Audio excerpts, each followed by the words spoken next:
Buenas and half a day, colleagues. Welcome back.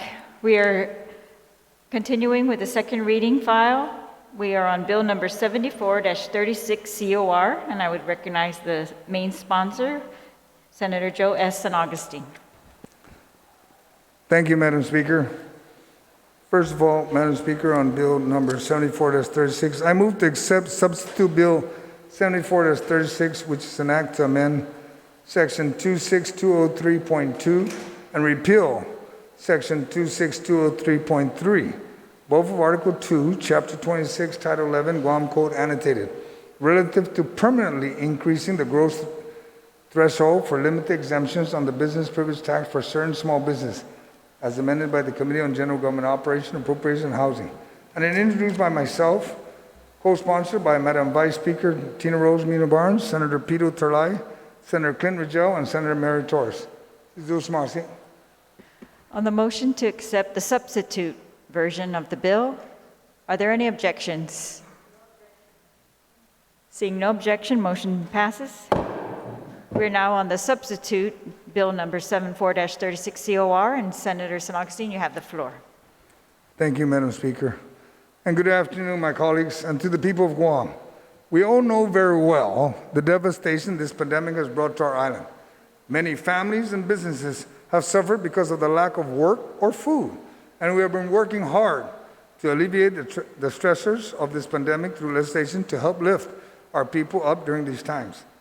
Last year, I introduced a measure to amend the limited exemption of the Dave Santos Act that to this date allowed us to help our small business community recover from this pandemic. Earlier this year, during the State of the Island Address, we heard from the governor asking us to consider repealing the sunset provision and permanently increasing the gross threshold for limited exemption on business privilege taxes that we enacted last year. This bill addresses that request, and as a result of this bill, we will continue to provide additional assistance for our small business community beyond the devastation of this pandemic, to help families regain their footing on employment and helping our families to be more resilient. I look forward to discussion on this measure and ask for the affirmative support of this body to pass this bill.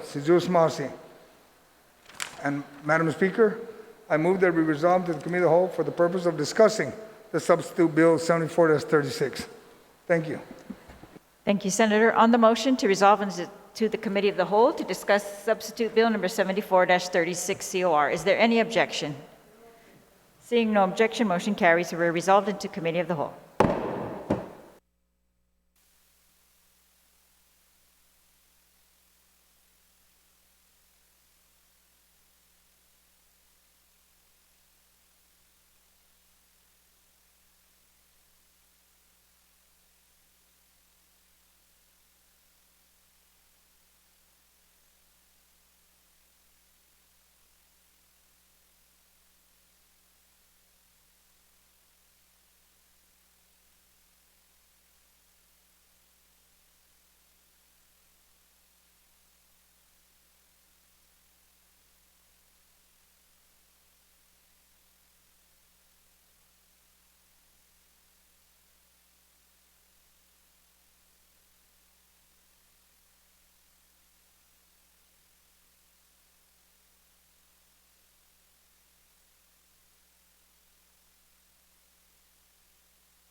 The Committee of the Whole is called to order. My colleagues, the rules of engagement. We will have 2 rounds of questions for the panel, with each senator allotted 5 minutes for questions, not including the responses. I must advise my colleagues that time to speak may not be yielded from more than one member to another.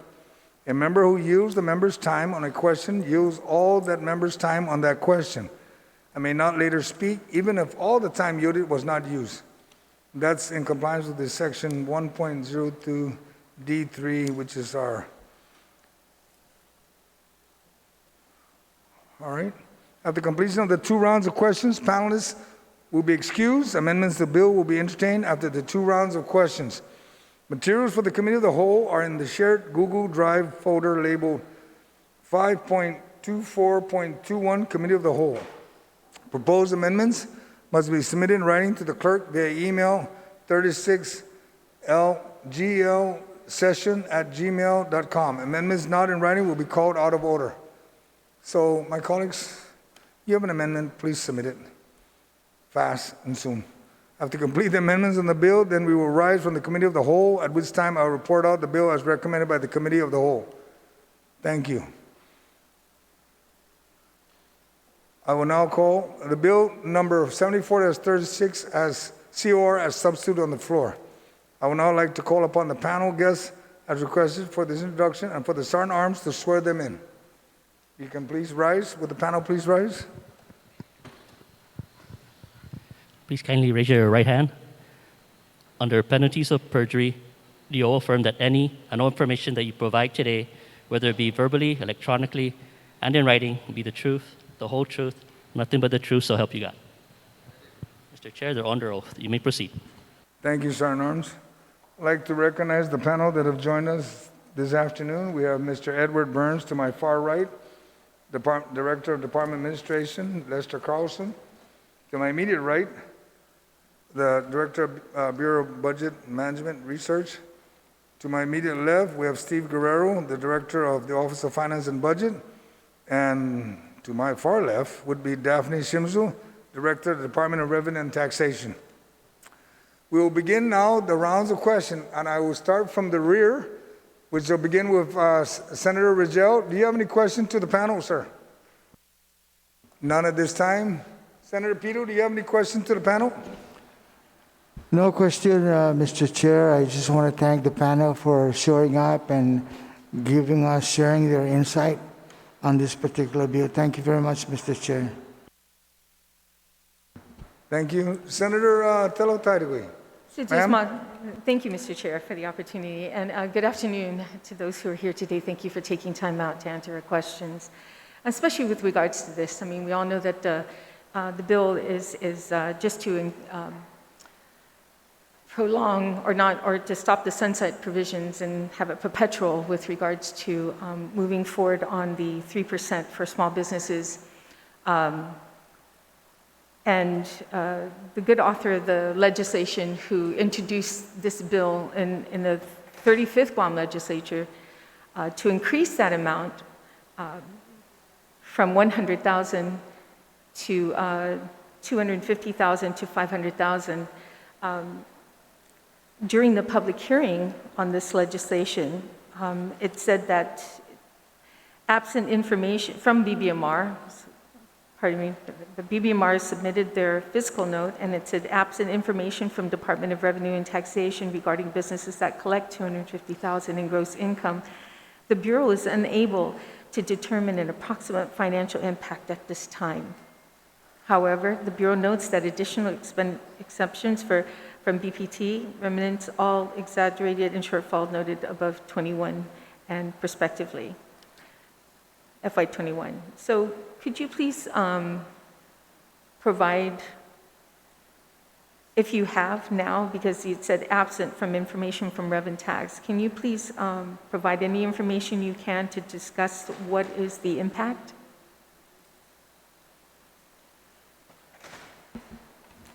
Have a Senator Tideway. Thank you so much for that question. Thank you. Yes, so with regards to Bill 74-36, which I guess intends to have the temporary enhanced Lex B be permanent.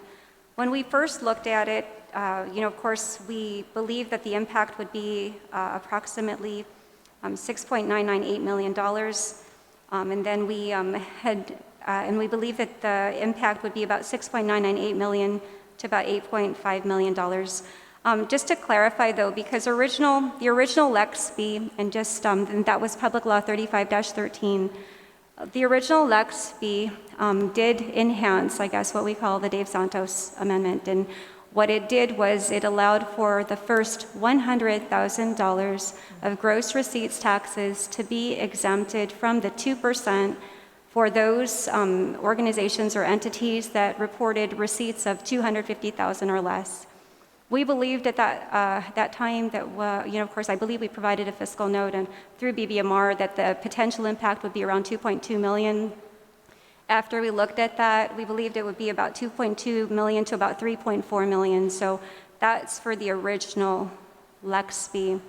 And then when we looked at this enhanced... Daphne, if I may, that's Sure. on Bill, if I'm not mistaken, that's Bill 1-35 that was introduced in the 35th and became Public Law 35-13. Correct. Public Law Okay. 3513. Yeah, and that was introduced by, Senator Regine Lee. that's right. Okay, Correct. thank you. And so that was Public Law 35-13. And of course, that was being discussed in 2019 for it to go into effect in January 2020. Of course, in this last year, because of the public health emergency, there was a new bill that was introduced that would increase the threshold so that instead of 100,000 being exempted, it was 250,000, and that was for those businesses that did not report gross receipts of over $500,000. And that actually ended up being retroactively applied or implemented to January 2020. And that particular law goes into effect, and it is, I believe it has a sunset provision, which is 2 years from the date of enactment, and that brings it to June 26, 2022. Yeah, And so the sunset on that is June 26, 2022. And that legislation was introduced as Bill 323 by Senator Joe Augustine, correct? To increase those limits. I apologize, I don't have the actual Yeah, bill it's okay. number for that one. Yeah. But It's by the but same author. Yes. He's just making it better. Okay, and so, but that was retroactively implemented to January 2020. And so that original Lex B, of course, ended up being basically replaced by the enhanced temporary Lex B because of that particular law. And again, we believe that the impact for the original Lex B on the GRT taxes would be, of course, 2.2 to 3.4 million, and then further that there may be an impact of about 6.998 to 8.46 million because of this additional provision. And Daphne, that is those numbers are inclusive from January 1st, 2020, correct? These are annualized, Senator Tello. Okay. Thank you. Yeah, these are annual figures. Okay, and I guess with the BBMR, it's obvious that we all heard the governor state that this is something that she was willing to support in moving forward and to take away the sunset provision. And of course, the author of Public Law 3590, the good author, Senator San Augustine, created this legislation. So can we assume, Mr. Carlson, that this is something that the governor supports? Thank you, Senator Tideway. Yes, you can assume that she supports that provision, and we're here to represent the governor and the fact that maybe twice this provision came up. This is the bill that is being entertained now, and we're here in support of the bill. Okay, thank you, Mr. Chair, and that's all I have for now to the second round. Thank you. Thank you, Senator Tellos. Senator Atta, do you have any questions, sir? Thank you, Mr. Chair. Not at this time. I'll wait for the second round. Thank you, sir. Thank you to everyone. Thank you. Vice Speaker, Senator Muñoz? Sitos Masi, Mr. Chair, and thank you for giving me an opportunity to be your co-sponsor on this measure. Am I still getting feedback? Oh, okay. I truly appreciate the introduction of this legislation, and I want to note, just for verification and maybe to DRT and BBMR, the percentage of businesses that would qualify for this program, I guess when we were doing our research, it was noted by the chamber that 85% of Guam businesses fall under the 250,000 or less threshold, and then 5% of the businesses fall between the 250 to the 500,000 threshold. So would that mean that 90% of the businesses would qualify? Thank you, Vice Speaker, for that question. So, yes, to clarify, there are about a little bit over 15,000 BPT filers, and of those 15,000, right? So you can have multiple business licenses, but file only a single BPT return, right? So there's multiple activities on a BPT return. So there are slightly over 15,000 BPT filers, and of those BPT filers, that count, at least based on, of course, our most complete numbers, the count of filers that report over 500,000 is about 10%. So about a little bit over 1,500 BPT filers actually report gross receipts over $500,000, and so that's 10% of 15,000. So that's about 1,500. It could range probably between 1,500 and 1,700. And then, yes, Madam Vice Speaker, based on our estimates, about 85% of our BPT filers report income of $250,000 or less. And if we add on to that particular, if we add on those filers that report 500,000 or less, that's an additional 5% of filers. So that's another, that's a total of 90% of total BPT filers report 500,000 or less. Thank you very much. Mr. Chair, just based on that, I wanted to know then if this bill were to pass legislation here, in any way would it affect any of the resources that we're receiving based on the ARP or whatever grants out there that we have? If at any event this legislation, because we support it, I just want to make sure that there's nothing that would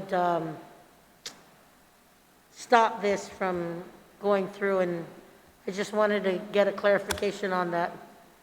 Anybody on the panel, if they'd like to answer that. I'd ask one of the panel, because my interpretation would say that it wouldn't affect at all, but I'd ask the Director of Department of Administration. Maybe because it happened before, so I just wanted to make sure. Thank you, Vice Speaker. The ARP, I think you're referring to the fact that the ARP legislation contains provisions that prevent changes in tax legislation. I think and that you're not permitted to use the portion of the ARP funding related to revenue reduction because of changes in tax legislation. We don't believe that this will affect the tax legislation that they're actually referring to because of the nature of this provision. Thank you, Director Byrne.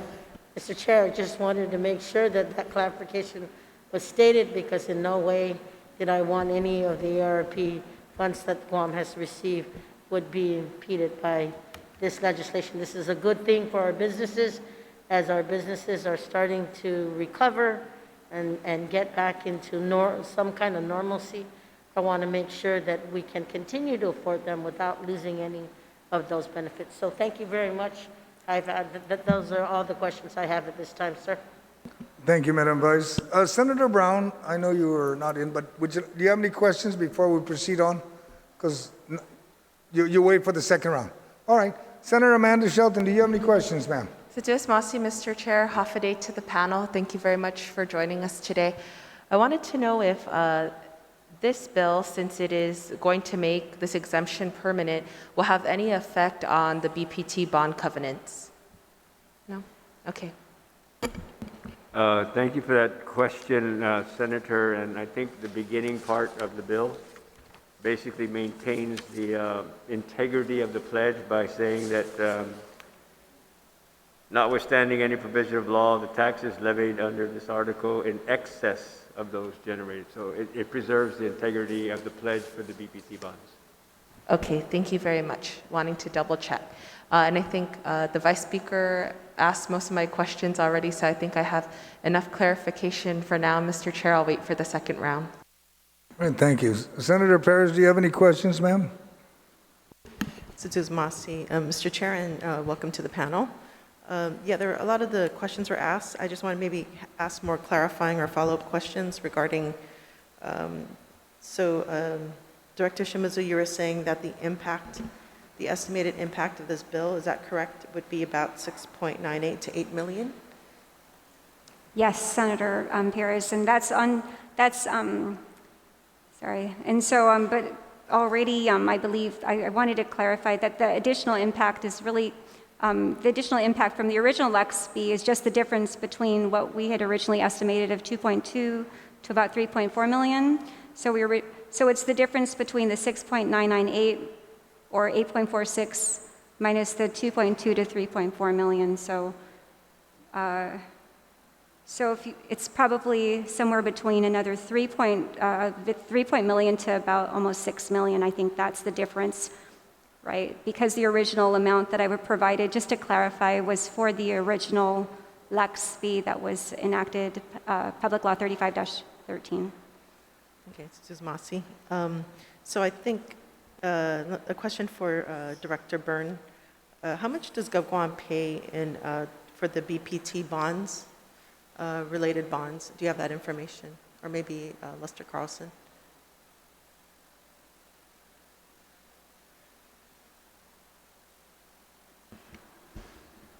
Senator, yes, what the director of BBMR said is correct. Oh, the question is how much do we pay? How much does GovGuam pay to pay off the BPT bonds, related bonds, annually? Is that correct?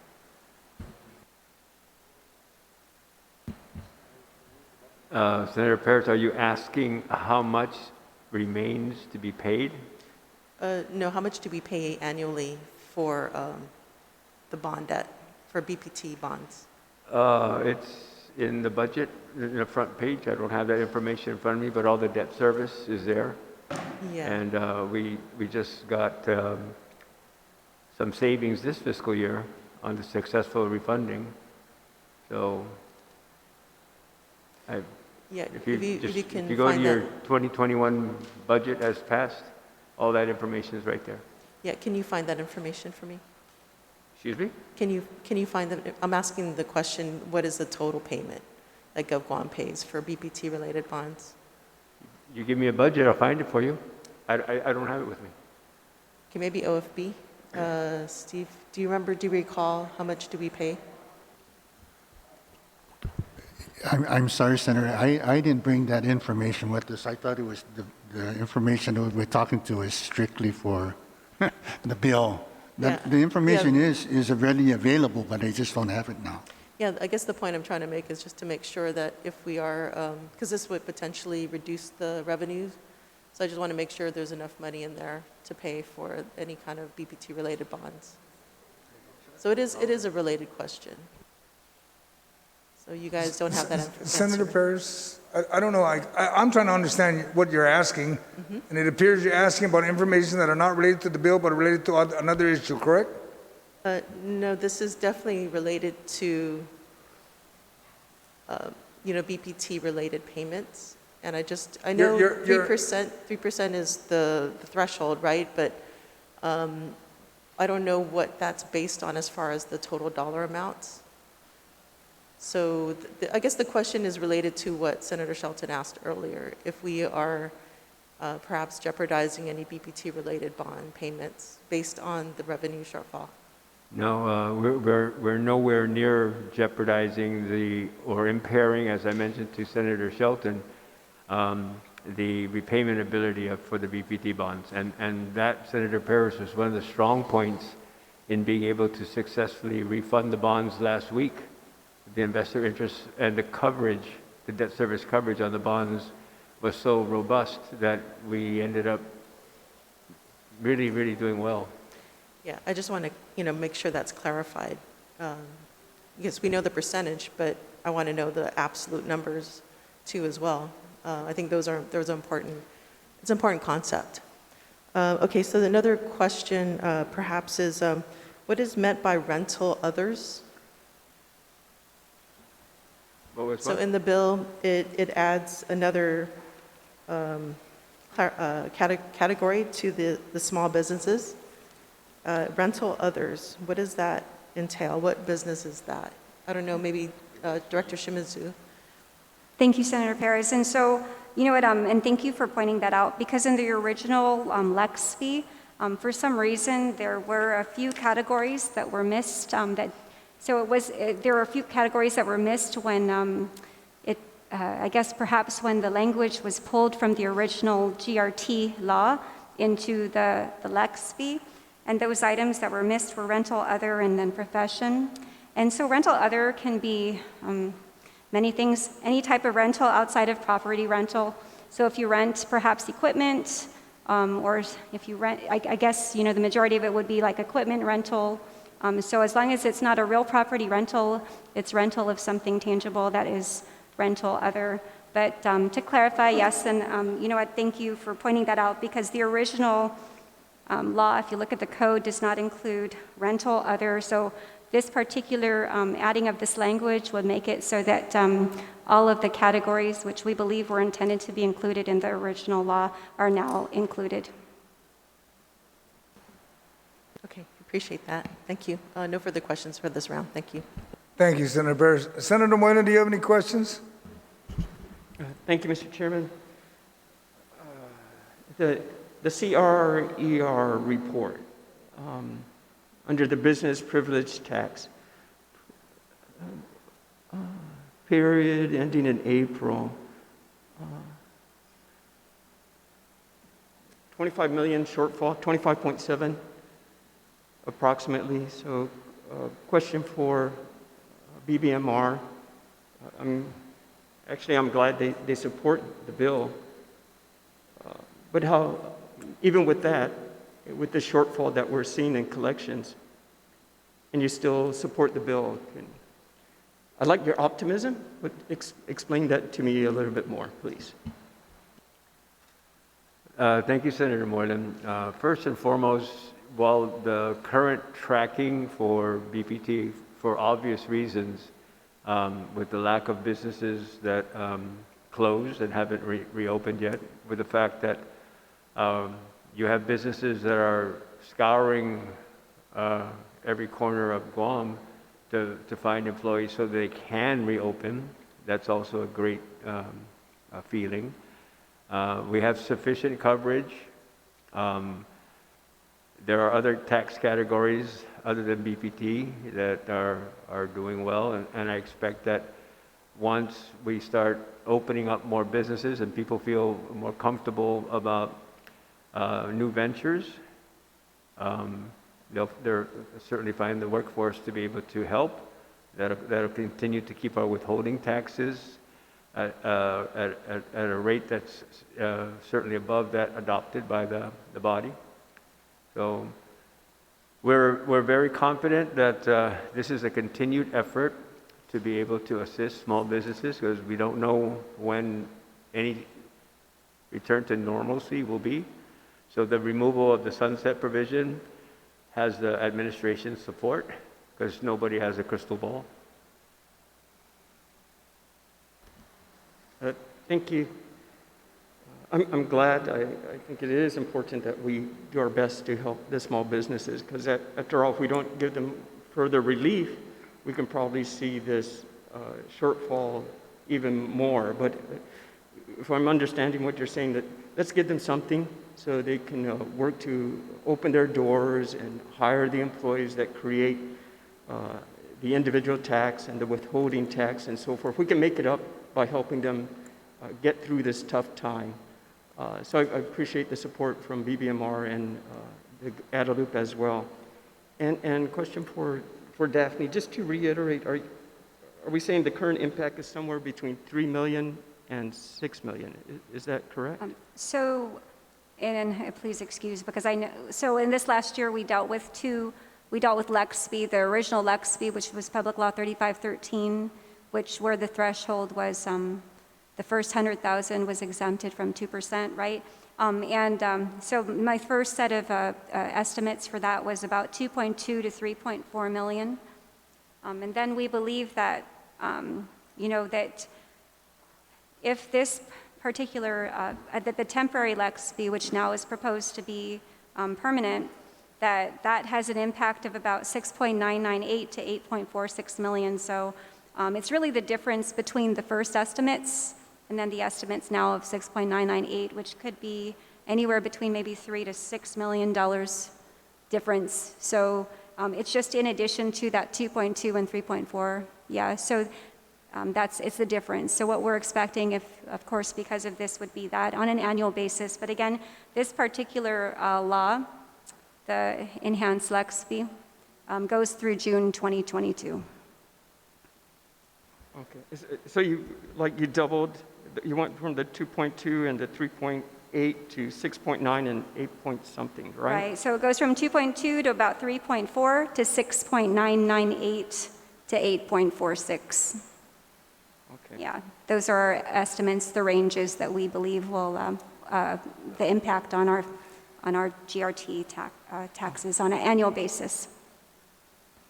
Okay. Thank you very much. And hopefully with the success of the small businesses, we can make that up, maybe even double, right? Absolutely. Thank you, Senator Mullin. Thank you. Thank you, Mr. Chair.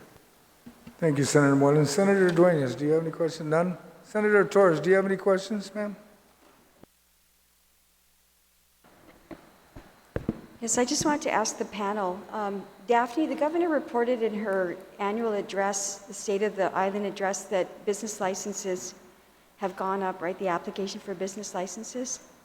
And so I wanted to ask the panel, just so we have an understanding about this type of legislation permanizing the gross threshold for limited exemptions on business privilege taxes for certain small businesses, how that has a correlation to a healthier environment for small businesses to thrive. I'm specifically asking for the cause and effect of such legislation, and if in fact it's beneficial to small businesses on Guam and the likelihood that they will thrive and continue to stay in business. Is there a direct correlation, or can you discuss that from your point of view? I'm sorry, Senator Torres. On the very first portion of your question where you referenced the State of the Island, I missed that particular portion on the business licenses. Yeah. The count of business licenses? Yeah, I was asking if it has gone up, if the environment is actually a good environment right now. So with regards to business licenses, what we saw during this public health emergency is that we actually saw people coming into our office or wanting to come in to open up new businesses. I don't have the count on me. I can provide that. I believe we may have provided it before. But we actually did see people want to open businesses. And so what we did, of course, in light of the issues that we were running into with the public health emergency, was that we allowed for people to, for the first time ever, to be able to submit their new business license applications through mail and Dropbox, right? And really, it's because we saw there was a demand for it. Again, when we were close to the public, people wanted to open up new businesses. So I don't have a count of all the business licenses that we did issue during the public health emergency, but I can provide the count on that. Most likely, those were small businesses that would fall under this exemption category, right?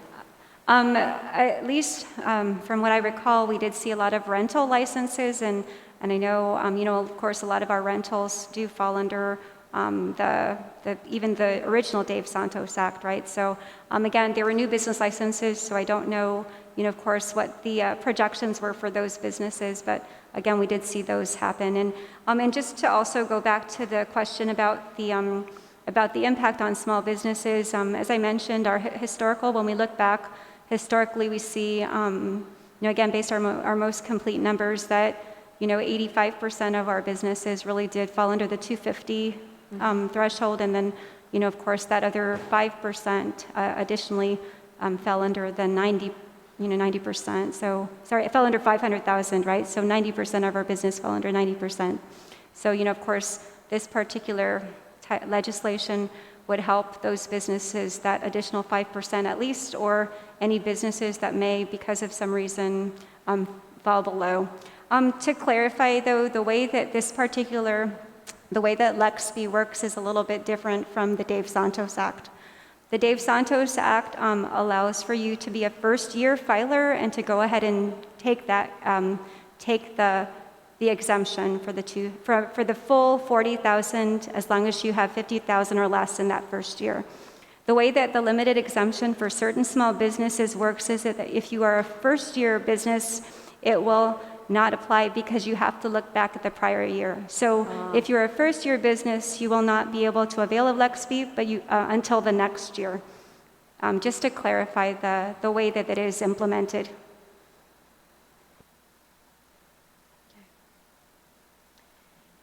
Yeah, I think I'm good. What I was trying to do was qualify why, notwithstanding the fact that this would have an impact on revenue, why it is in fact a good thing, because it would encourage more businesses to open up and would probably have an effect on their ability to thrive and maintain. Right, and another piece of legislation that was also passed by this legislature as well was the retroactive, waiver of the business license fee for 2 years. So in addition to, of course, if this, then this is going through June 2022 already, right?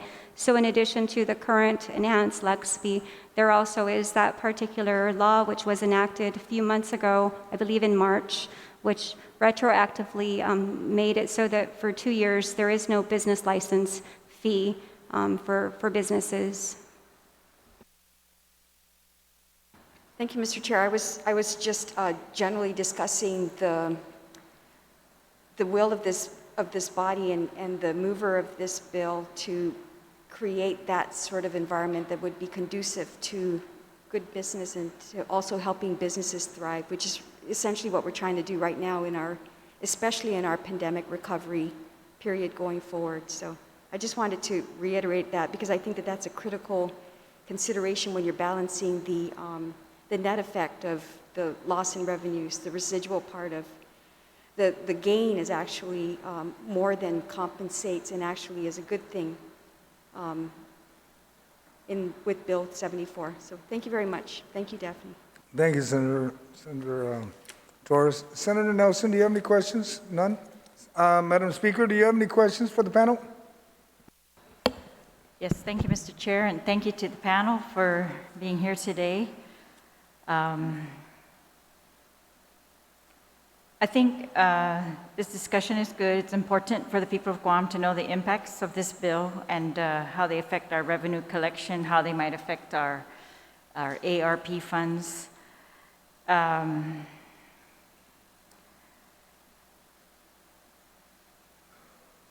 I think we all want the small businesses to flourish, right, on Guam, and especially now we want to do whatever we can to make it easier for them to do so in these challenging times.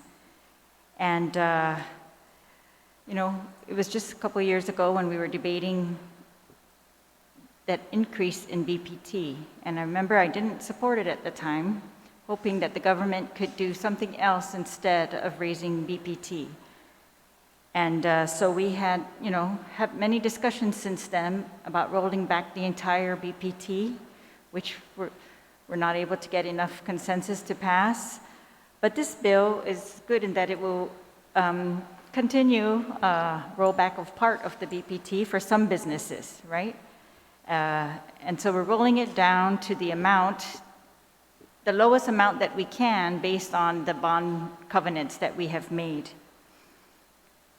for businesses below 500,000. And so the Director of Revenue and Tax testified already that that is 90% of the small businesses that are, or the businesses that are actually filing GRTs. 90% of them are having their taxes reduced pursuant to this, the bill prior to this, and then this bill which would remove the sunset provision, which would remove the ending date. So, I mean, that's a lot of businesses. When we first heard that number at 85, I think it was a couple years ago, or last year, that was very shocking, and then, yeah, 90%. Still surprising to me. Okay, so the Guam Women's Chamber, in their testimony at the public hearing, they were in support of the bill, but they proposed that, quote, it could potentially place more of Guam's tax burden on its largest businesses, unquote. But I don't see anything in this bill that proposes any increase in tax burden on larger businesses. And I just wanted to make sure from the panel if that's correct. Do you see any disproportionate impact on larger businesses? So they're shaking their heads no, so yeah. For the record, we agree with you. Okay, so they would just continue to pay current rates, BPT, but all others will have a decrease. Okay. And then again, there was some discussion earlier about the CRER. So the CRER for the period ending April 30, it says the actual revenues are 22 million short of what we had projected for this fiscal year, 22 million actual. And then they predict for the end of the year to be only 10 million actual shortfall. I just want to, I guess, ask that, yeah, if you could just again give us some assurance that if we are projecting shortfalls, why we are going to continue beyond June 2022 to decrease taxes. Thank you, Senator. I believe some of your colleagues talked about the continual and very consistent assistance to small businesses, both currently operating and the environment for those who are looking at investing on Guam, taking advantage of the reopening and being like maybe the first kid on the block with whatever the new thing is, you know. But making the business license fee and the BPT, reducing that, I think does set and send a very strong message that this body and the administration is in full support of helping everybody in that regard. And you're absolutely correct. There's no disparaging effect on the big businesses that continue to do very well despite the pandemic. And we all know who those big businesses are because there's lines outside their businesses everywhere you go. So I don't think those companies are being adversely treated at all. And I will remind the public that there is a price that this has, but it appears that the body and with the number of sponsors on Bill 3 and number of sponsors on Bill 74 is in supportive, and the governor is supportive in being able to extend additional assistance to small businesses. So I think that message is very generous, and it's going to be very, very well received. The CRER, BPT, once we get tourism, BPT will take care of itself. We're doing pretty good, you know, with the fact that we don't have tourism. And when you take the tourism component, re-inject that into our revenue, when it does come back, we're going to be seeing some very significant revenue collections well in excess of what we're collecting now, simply because we don't have a quote-unquote tourism market and we don't have people spending money other than us taking care of us. All right. For the record, are there any studies or anything that would show any increase in revenue that we will receive from this decrease in BPT?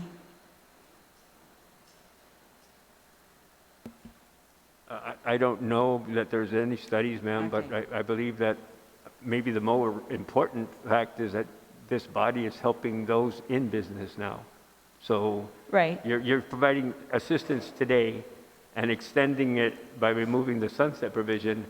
So I think there's going to be a lot of people out there that are very appreciative and supportive of the measure. All right. Well, that's what we relied on for the last bill. And so I just wanted to double check if there's anything that shows that, since we've already had that in place for approximately a year now, I think, right, at least.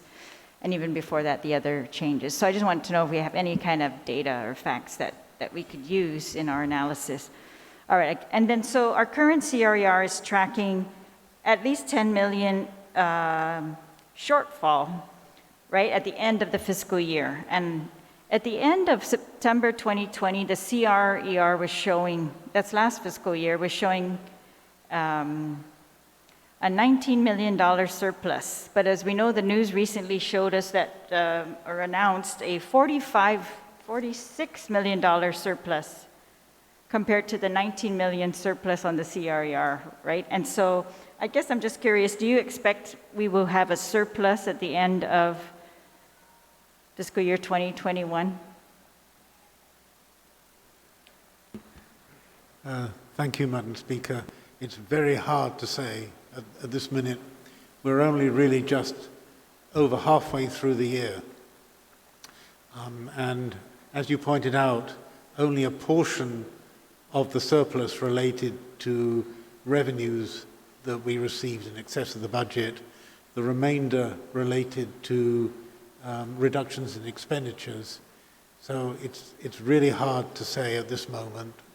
We will know better as we get through towards the time that we have to pass the budget. All right, can you just give us an idea how we show on the CRER at September 2020 a $19 million surplus, but now we're announcing a $46 million surplus. Yeah, what's the difference? How did Mr. Burns, Madam Speaker, that'll be your last questions, okay? There are two differences, Madam Speaker. The first one is, as I just referred to, that only a part of the surplus can be attributed to revenues. The remainder is attributable to reductions in expenditures that we were able to achieve. But please also, if I could remind you that the revenues in the CRER and the revenues reported in the financial statements differ because of the accounting adjustment, the GASB 33 adjustment that we have to make. And although it wasn't huge this year, there was some effect of that. What was that number? The difference was of the order of, and I'm speaking from memory, the difference is the order of about 3 or 4 million. All right, thank you, Mr. Chair. I'll wait for the next. Thank you, Madam Speaker. My colleagues, we are now going to proceed to the second round. Senator Clinton, do you have any questions for the panel? None. Senator Pito, do you have any questions? None. Senator Frank? None. Senator Tello, do you have any questions, ma'am?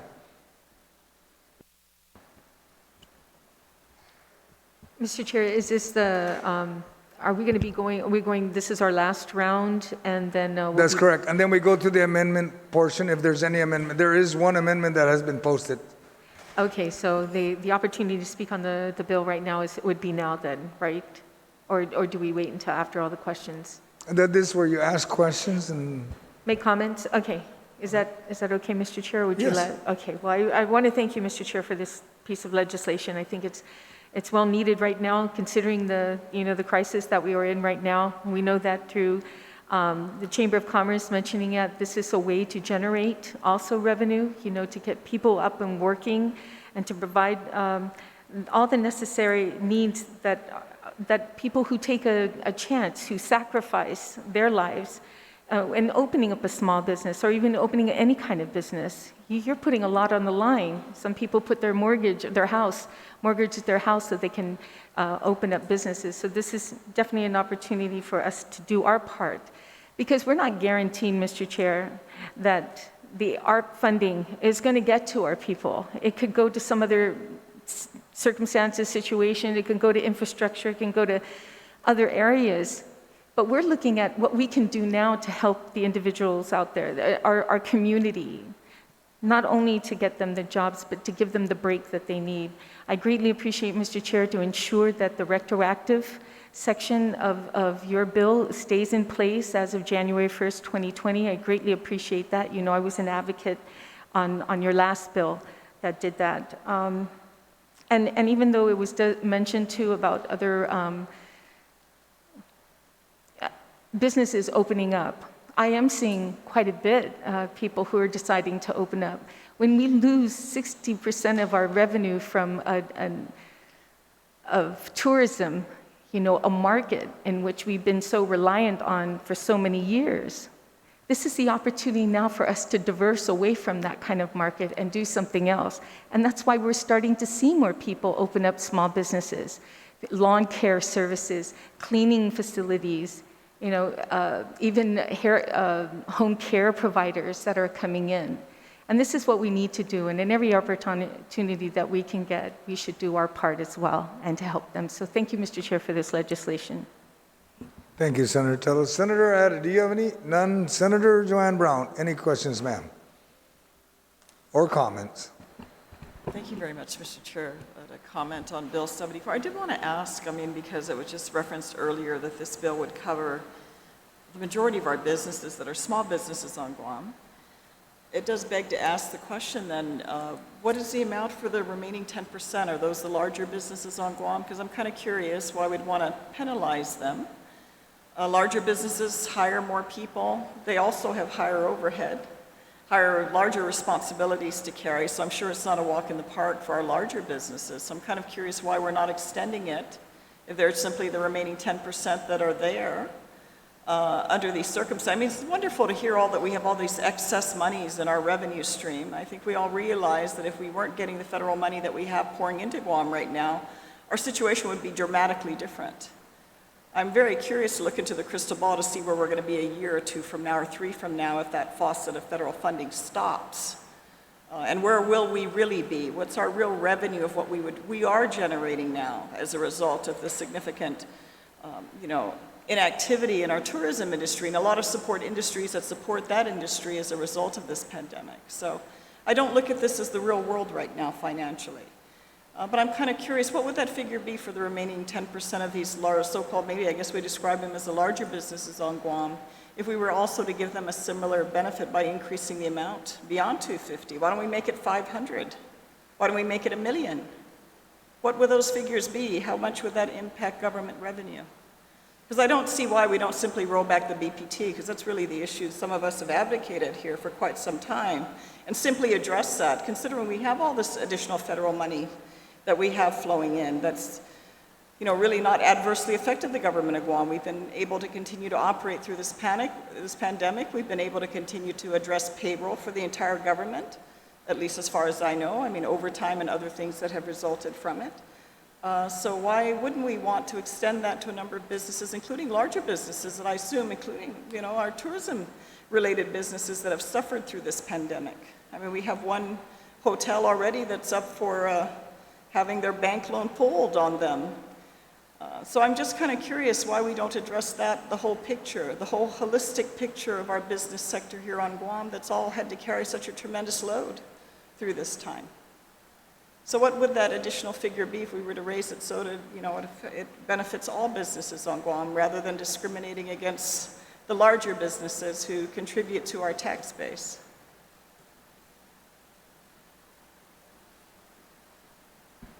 Are you posing the question to somebody in the Anyone panel? on the panel who can answer it, sure. Anyone would like to answer that question?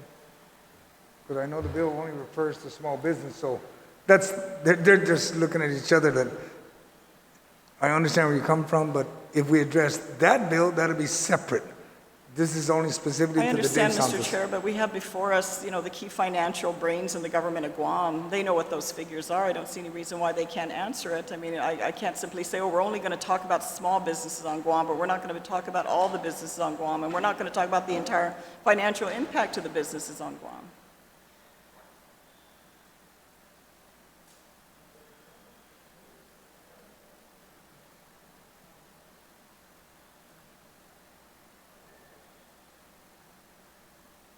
You can just repeat that statement because it says it's kind of muffled as It you're. actually is. I don't know what it is with the microphones. I thought it was my own hearing, but I think our microphones are muffled. It's very difficult to hear each other. But I want to inquire, I mean, if this bill, of course, any benefit we can give to any of our local businesses on Guam, most that have carried a burden through this pandemic, are going to benefit from this. And what about the remaining 10% of our businesses, our larger businesses on Guam? What would the impact be if we were to raise this amount to also benefit them as well, so we have across-the-board benefit to all businesses? I mean, we've argued we should roll back the BPT by that 1%.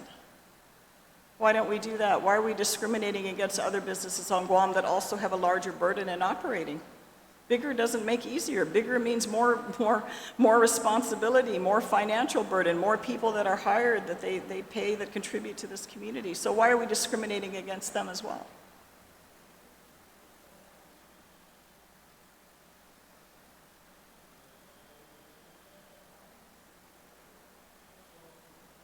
I understand where you come from, Senator Brown, but I'm looking at the panel and they're like, this is only about the bill. I know what you're trying to ask for is expand it further.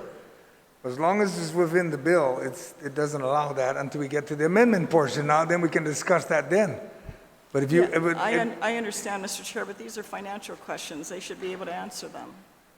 I mean, we want to boast about how we've cut down the deficit. We want to boast that we have all this excess money coming into the government. I mean, it's falling from the sky. So, I guess maybe those businesses out there that are concerned about this shouldn't worry because all is good. I mean, we're getting our paycheck every 2 weeks. I guess we shouldn't worry about it. But I don't think that's the reality for everyone out there. If you like to comment, Mr. Carlson. Senator, this is more of a policy call, I think, than a data call. I think the Dave Santos Act and some of these amendments have long been in place, and I think this action here just is taking something that was temporary in nature, making it permanent, and making the effective date more clear for small businesses. Now, I think when Daphne was talking earlier about the percentage of Guam businesses that constitute quote-unquote small,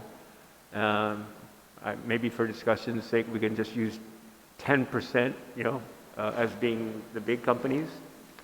I made a comment earlier about it was very clear through the pandemic what businesses were deemed to be essential, they were open, and they were not adversely affected. They probably had to bring in more help, but they also profited more because there was nominal competition, and some of the smaller stores who might be quote unquote essential didn't have the resources to get the sanitization protocols, the plexiglass, and other things necessary to open and still sell those same products at the village level while the big boys did. So I think you guys are doing something again to help those that needed just to take a deep breath, recover, get their plexiglass, get their thermometers, get their log books in place, and demonstrate that to public health before they could open. I think you're giving them a pat on the back for staying in the game while they tried to get in the game. And I think really, from my perspective, that's really where this all is. Well, I have no problem assisting the small businesses. Again, I just look at this inequity through this pandemic of how we're addressing this issue, especially if we're looking at being able to receive funds now that we would have otherwise paid for the EITC The fact that we have received these additional federal funds, I mean, goodness, when in the time or the history of Guam have we ever sat down to figure out how to divide up $500 million that isn't even part of our original revenue here on Guam to address how are we going to prioritize and address expending that? So I'm simply just putting it on the record as well that I think we should look at this process more equitably to ensure that all our businesses, because you're right, some businesses have profited substantially, have made far more than they otherwise would have, and have profited substantially from this pandemic. But there are also many that have not, particularly those that have been impacted in our tourism industry. We talk so casually about that, yet when you go to Tumon, it's just mind-boggling. When we go through a typhoon, and many of us, as we've been around a few years, we know what it's like to go through that. We're always, oh, no problem. A few weeks from now, we'll clean up, we'll get our power and water hooked up, and we'll be back in business, and our tourists will come back. A few weeks. Now we're talking, goodness, 14, 15, 16 months to an undefined time. You know, hopefully we can open, but unless, you know, the tourists and the countries that they're from also have this issue of this pandemic addressed and how they're going to allow their citizens to come into and out of the country. You know, those hotels down there, I'm sure, and all the employees that work there, all the support businesses that support the industry that have suffered significantly, because this is not, we're not all in this together. Some have benefited, granted, some have suffered more than others. And it's easy for us to forget that because it hasn't affected our pocketbook. It hasn't affected our pocketbook on the government side. So I simply am putting that out there because as we've advocated to simply reduce the BPT in this time of immense, we brag so much about how much money we have flowing into Guam that, gosh, we have excess revenue.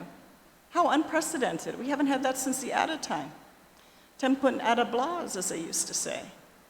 So I just think we need to put this issue in perspective while we're patting ourselves on the back for simply amending the numbers on this bill to help small businesses, because no one, who's going to argue against that here? But I think we need to more equitably address this issue at a bigger picture of how the BPT issue and the rollback of that can benefit all our businesses out there. So with that, Mr. Chairman, I won't belabor any further, but I just feel some things just need to be said. Thank you. All right, thank you. Madam Vice, do you have any questions or comments to the panel? Yes, Mr. Chair, maybe just a clarification, again, just to make sure, because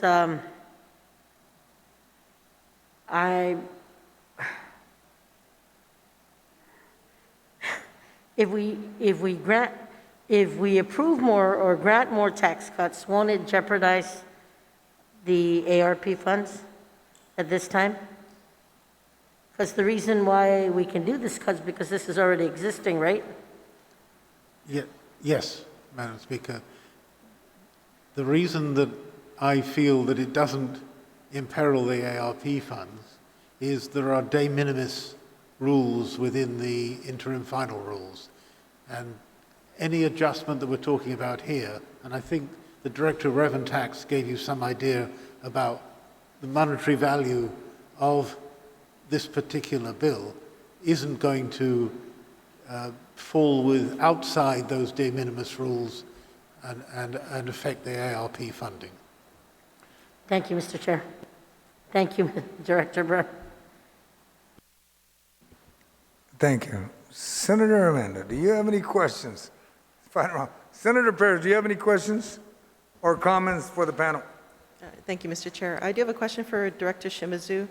Does she have a breakdown, Director Shimizu, do you have a breakdown of the amounts that were collected from each of the tiers? So above 50, those businesses making greater than 50,000, those making between 250 and 500,000, those making more than 500,000, those making between 250 and 500,000, and those making less than 250,000, as far as the total of amount collected.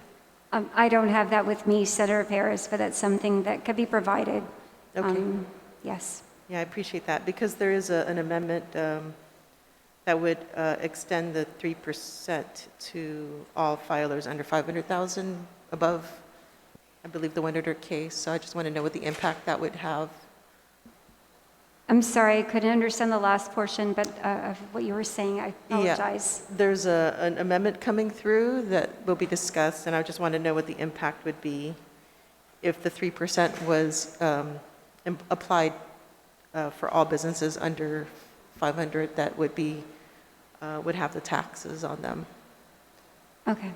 All right. Thank you, Senator. Perhaps I can discuss that with you and provide the information that you need. Thank you. Okay, thank you. Yeah, and I think I do appreciate the information from Mr. Carlson that the total payments for BPT annually is $55 million. I just wanted to make sure that we have revenues enough to pay for that annually, being that the latest, or at least last term, or this term, the latest CRER report stated that we received $154 million. So just to make sure that we're not jeopardizing the bond payments. So, and no further questions. Thank you.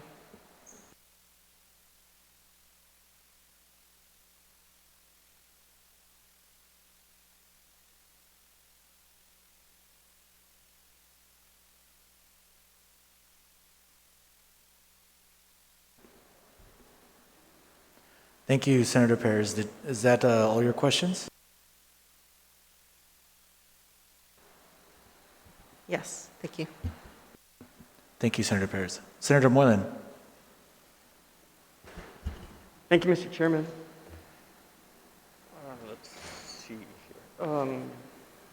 Directors Simizu,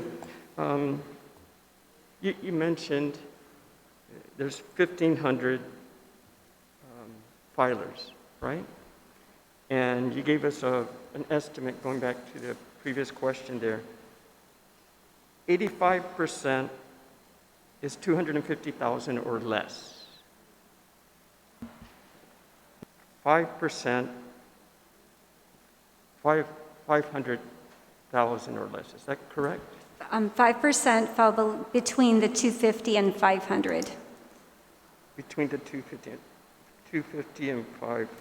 It's only 5%. So 85 plus 5 is going to be the 90%, and then the 10%, which is about 15 or so hundred taxpayers or BPT filers. Those are those that report gross receipts of over $500,000.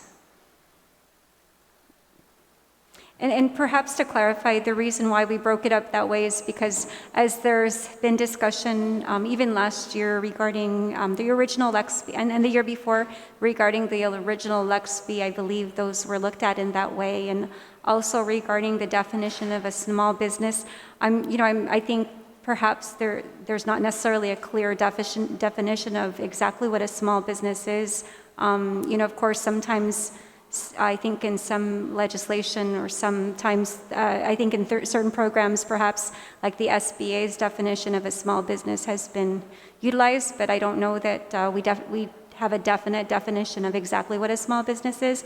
So we've kind of parsed out these pieces in this way because, again, that's how our discussion has been driven or has surrounded these particular different classifications. So 5% is between the filers between 250 to 500. Yes. Right? Okay. So the current law it gives that 5% to that 250. I'm sorry, they're only paying 3% BBT for that 250 exemption. So if they meet 250, they're actually paying $7,500 and 3%, right? So you could make up to $500,000 and you will pay 2%, you will pay 3% on only the first 250, and you paid 2% on that first 250, right? So as long as you make less than $500,000, you only pay 3% on the first $250,000. Right. So that 3% equals $7,500. So 3% times $500,000, 3% times $250,000, right? So 3% times $250,000, right, is $750,000. Yeah, $7,500. $7,500, sir, Right. sorry. So the savings to that company is the 2% that they're saving. So that equals $5,000. Correct. Okay. So if the previous, one of the questions asked by my colleagues is, what if you increased it to 500,000? Basically, you just double that. So you would pay 3% on the up to the 500,000. That equals $1,500 in taxes paid. So if you were to increase so that all of those taxpayers who made $500,000 or less, so the maximum amount that we would see is going to be the $5,000 times those additional taxpayers, which I believe is around 700 or so taxpayers. So like around, yeah, I believe it's about 600 or 700 taxpayers. And that would be the maximum, right? If you were going to increase it, or at least that's an estimate of the maximum amount, or the additional amount that you would see if you were to increase the threshold to 500,000 and 500,000, right? So that 500,000, their savings basically doubled. Instead of 250, now they're at 500,000. So their savings is 10,000 versus 5,000 at 250,000. Well, for those taxpayers who are between two, well, it will be graduated, right? But for those taxpayers who have 500,000, and then if the threshold is increased to 500,000, yes. But of course, it would be gradual based on how much that organization reports. But the maximum amount, yes, would be that additional 5,000, right? So their maximum savings is $10,000, and you're estimating at the low 600 businesses qualify for that? I believe that when we looked at it, so if you look at the numbers, hold on just a second, Senator. Okay, so between 250 and 500,000, it's about 750 to 770. So just shy of 800 taxpayers that fall below the 500,000. So between 250 and 500,000.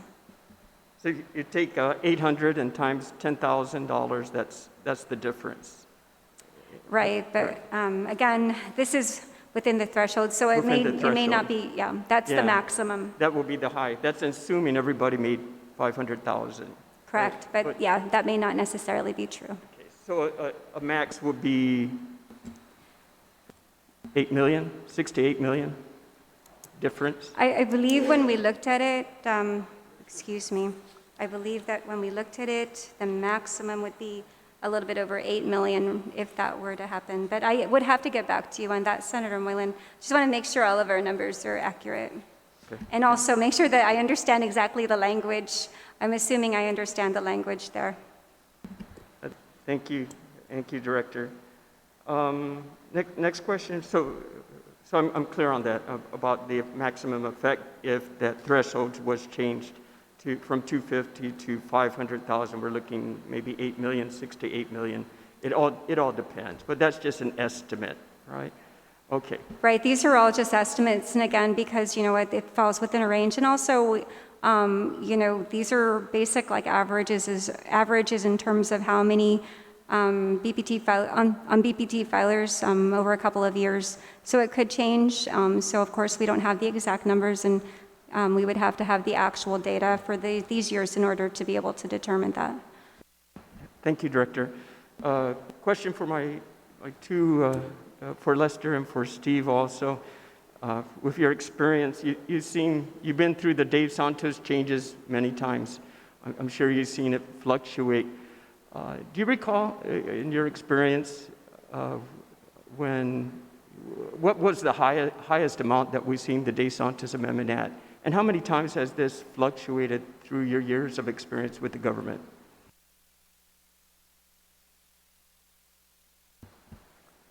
I don't have that data, sir, but I'll tell you when Dave Santos came out, it was 40,000, then it was 50,000. Now we're at, $250,000. So, I mean, the exemption level keeps rising, and I think that hopefully Mr. Guerrero will agree with me that the revenue that we are foregoing, we're all hoping that will provide immediate and sustained long-term benefits.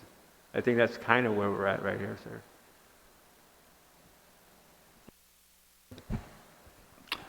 Yes, Senator, over the years, that particular law has been changed several times, and I don't think we have enough data to actually substantiate exactly what the differences and variances were for those changes. We do hope, though, that, the latest change in the law would provide, as Lester said, some sort of stability to determine revenues moving forward. Thank you for your responses, and I appreciate the governor wanting to make this permanent. I can see with these changes, and as we grew the numbers to make the exemptions even higher, it has been very helpful for our government's success because we've seen our budget also increase with time. And prior to the pandemic, we were always at that 1-point-something billion as our tourism adjusted. So I can see the importance of helping the small businesses because, after all, that's our top income in collecting taxes. And I'm glad the governor supports this as well. So thank you very much. Thank you, Mr. Chairman. Thank you, Senator Mullin. Senator Duenas, do you have any comments or questions? None? Senator Torres, do you have any comments or questions to the panel? Very quick question to Mr. Carlson. Following on the good senator to my right's discussion about a possible amendment, if in fact we were to raise the threshold from $250,000 to $500,000 earned or received per taxable year, would that constitute a new reduction in taxes, which would be a violation of the American Rescue Plan? Or Mr. Byrne? Thank you, Senator. Thank you. Of course, it's a matter of interpretation, but at that level, it might. It might, right? That's what I was just trying to follow all the. Okay, thank you very much. No further questions. All right, thank you. Senator Nelson, nothing? Madam Speaker, you are the last. Do you have any questions or comment for the panel, ma'am? You have 5 minutes. Thank you. Thank you, Mr. Chair. All right. So first of all, I just wanted to make sure we get on the record clarification because both BBMR and OFB's testimony on the bill, I think they both used the same words, that this bill or additional exemptions from BPT will exacerbate the shortfall for FY21 and prospectively. Yes, they both use those same words. And of course, our CRER, as of April 2021, is showing a shortfall, continues to show a shortfall, predicts a shortfall for the end of the fiscal year. And they have stated they were able to overcome these or by adjusting spending. Yet we have not seen, just for the record, we haven't seen an adjusted expenditure plan for FY21. My understanding is the executive branch does not intend to submit one, and so we are going to continue as we are with the current FY21 budget. But I guess I know that you've said, all the benefits that this bill might bring in theory. And I had asked earlier, if we had any data, because I support the bill, but I would like to show that, we're basing it on data, that we have something to show for the years that we've been practicing these types of exemptions and what they resulted in. Did they really result in, what the theory, what we're saying today, or what we've heard, for example, BBMR say, this is in the long run, going to give us benefits. Because we are changing the bill, this sub-bill in front of us is no longer a pandemic relief type of bill. It is a permanent exemption going forward. So I guess I wanted to know, where did the $500,000 threshold come from versus, 1 million versus any other number? Yeah. Can you tell us the benefit of using $500,000 in this bill? Madam Speaker, you're asking where did the 250 or the 500 come from? No, I think I'm just trying to understand that, because if you want to it's know. 500. I mean, we're using a threshold of 500, right? For those whose income did not exceed $500,000 during the most recent tax year. That's what the bill says. Right, but you're asking the question, where did we come up with the 250 and the 500? The 500. The 500. Yes, versus, the large corporations making more. We're not giving those people the exemptions. And so I just kind of want to put something on the record as to how did we distinguish between $500,000 as the cap versus, anything higher. It's similar to what one of my colleagues was talking about earlier, and I just want to see if we have anything to put on the record in that regard besides theory. No, serious.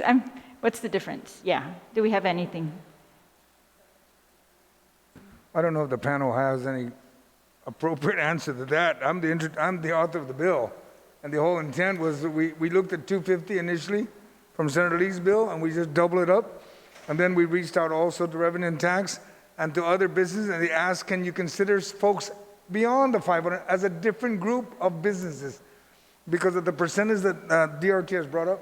And that's how we were treating it, and we are considering to look at other bills, but at the same time, Madam Speaker, and I know that the panel will agree, the federal statute that deals with any federal grants could be jeopardized, could be restricted in how to cover shortfall if we add any increase in taxes versus what existed before the pandemic. This happened before the pandemic. All we're doing is permanentizing it. Any other changes to that? And maybe Mr. Byrne can respond to that, and Mr. Carlson, that the threat could be of the federal grants that are coming our way that is supposed to cover shortfalls, the impact of the pandemic. And maybe you can speak on that one, Mr. Byrne. Well, Mr. Chair, if I could answer it in this way, right? In answer to the Speaker's question about the reason for there being a surplus in 2020 was related to in some part due to a reduction in expenditures. The reduction in expenditures took place because of our ability to transfer expenses to federal funding rather than local funding and still achieve the same result. We don't want to do anything that would imperil our ability to capture the maximum federal funds. From this bill, I don't believe creates a danger, but extending this bill might create a danger. Thank you, Mr. Byrne. So would you say then that we're hoping to accommodate the shortfall that we are predicting by passing this bill? We are definitely predicting a shortfall. It will exacerbate the shortfall according to BBMR and OFB, but we are going to take care of that shortfall by, not by a reduction in spending, but by federal funds making up for that spending. I mean, a reduction on Guam spending by covering it with federal funds. The ability to maximize federal funds was a goal of the administration. Over the last 2 years, the administration has done very well in capturing these federal funds. So, yes, I mean, we can't make up a shortfall, or we can't make a better effort to make up a shortfall than making sure that we get the most out of our federal funds. Sure. Yeah, well, my concern is only that, we're talking about FY21, that's easy, perhaps FY22, but beyond that, this is a permanent change again. This bill is permanent, so I'm just not so sure about how we deal with that going forward, but hopefully the theory is correct. We're seeing no evidence, but hopefully the theory is correct. It's going allowing these businesses, this exemption is going to allow them to expand. I wish we had data to show that allowing this exemption from BPT is going to allow employees to get increased wages. It's not tied to that. Or will there really be more jobs, right? Like sometimes that's how we try to gauge our QCs and different other programs. Or will there be more types of businesses, a diversification, who can survive that 1 year that the director was talking about, and then avail of these taxes? So do you still, with this bill, read it to be that a new business cannot avail of this exemption? Yes, Senator, Madam Speaker, yes, and that's something that... Have you seen the sub-bill, the substitute bill? Yeah. Yes, okay. Yes, ma'am. All right then. And just to clarify, Madam Speaker, if you look at the bill 74-36, and then I guess there was, if you look at the very first page where it's starting on line 9. Sorry, there was a few items that I guess that to point out. One was this is not exactly an extension of the Dave Santos Act. One, there was, I'm not sure if it was an intentional omission, but when the Public Law 35-13 first became law, there was omission of rental, others, and profession. That was one. And then the other thing is, if you look on the second page, ma'am, where it talks about, I believe it says, during the most recent tax year, so we're looking at the most recent tax year, which again, when we've applied it and implemented the LEXP, and we provided guidance, the way that we looked at it was that it would not allow for year 1, only because again, you're looking at the most recent tax year, which is the prior year, and not the current year. So where the Dave Santos amendment allowed for you to look at year 1, meaning the year that you began, this particular, the way that we've implemented it and the way that we've interpreted does not. All right, and then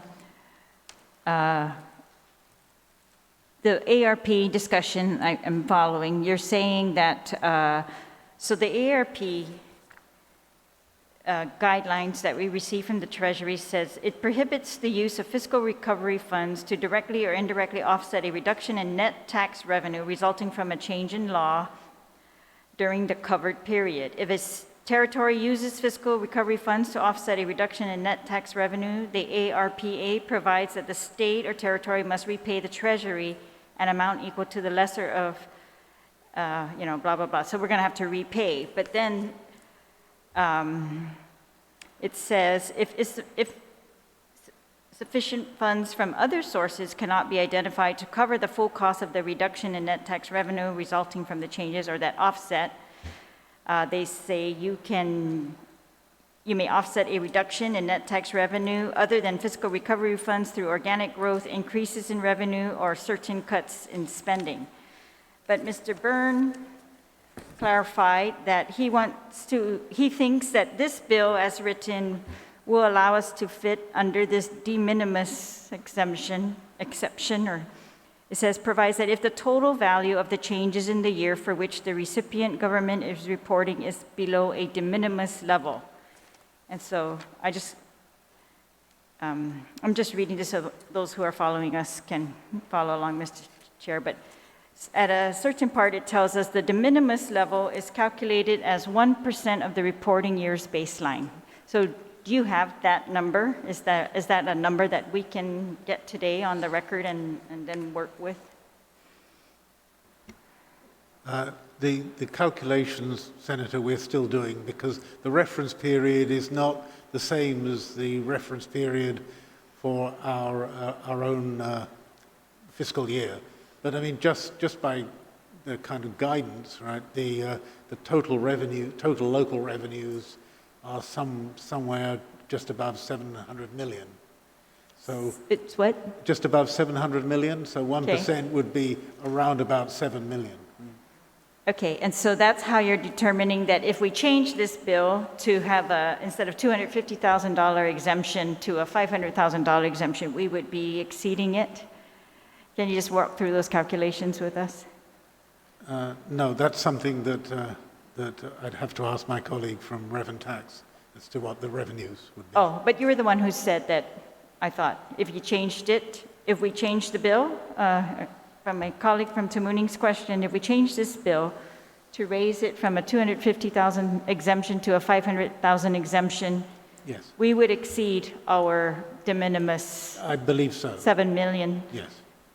Yeah, but can you walk through those calculations? How do we exceed Yes, based upon what the Director of Rev and Tax said, that this was somewhere between 6 and 8 million. So if we went beyond that, it would seem to follow that we would certainly get into that. We would exceed amount 7 million, I see. Excess of Okay. 1%. All right, so 7 million is our amount. And As a guideline. okay, all right. Do you intend, if this bill is passed, to seek an actual guidance, or can you seek specific guidance like that? It may be something, these are interim final rules. They were issued so that we and other states and other territories could comment on them. And we have 60 days to do that. So during the course of the next few weeks, we may well put together some comments. And I'm perfectly sure that this question will arise in other states too. So I certainly, I think we have a conference with the state controllers next week. I will certainly raise the question then as to whether they're going to submit this as a comment. I see. Do you have any other comments that you're planning to submit? Madam Speaker, that'll be the last. Mr. Burns, would you wrap it up? It's all very new, Madam Speaker. So we and BBMR and the other agencies involved are putting our heads together every day to try and make sense of these rules. All right. Well, thank you. Thank you again to the panel for your help today. Thank you, Madam Speaker. My colleagues, we have completed the 2 rounds of questions. I would like to thank the panel for their participation today. Really appreciate it. They are now excused. Thank you, Mr. Byrne, Mr. Carlson, Mr. Guerrero, Ms. Daphne Simzu.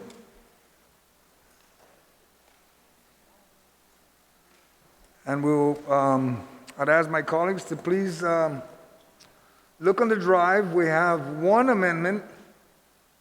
I'm confirming it. Yeah, we have one amendment. Has been introduced by Senator Jim Mullin. As soon as the panel leaves, we'll address your amendment. Okay?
Committee of the Whole is back in order. We will now proceed to the amendment of Senator Jim Mullin. You'll find it on the drive as B74 JCML 7-8P1.pdf. Senator Mullin. And my colleagues, that's the only amendment that's on file. Okay, after this, we'll wrap it up. Senator Mullin. Thank you, Mr. Chairman. And first, I just want to start off by saying I support Bill 7436, and I also want to say, eventually when we get to that point, I want to be a co-sponsor. But really, there's just some minor objections. It mirrors some of the things we were discussing before earlier after the governor's State of the Island address. And I had a similar measure out there too, which I introduced along with Senator Tony Atta and Senator Chris Duenas prior to 7436 being proffered. And it would make a temporary program of positive, it would be positive benefits for the small business to make this a permanent one.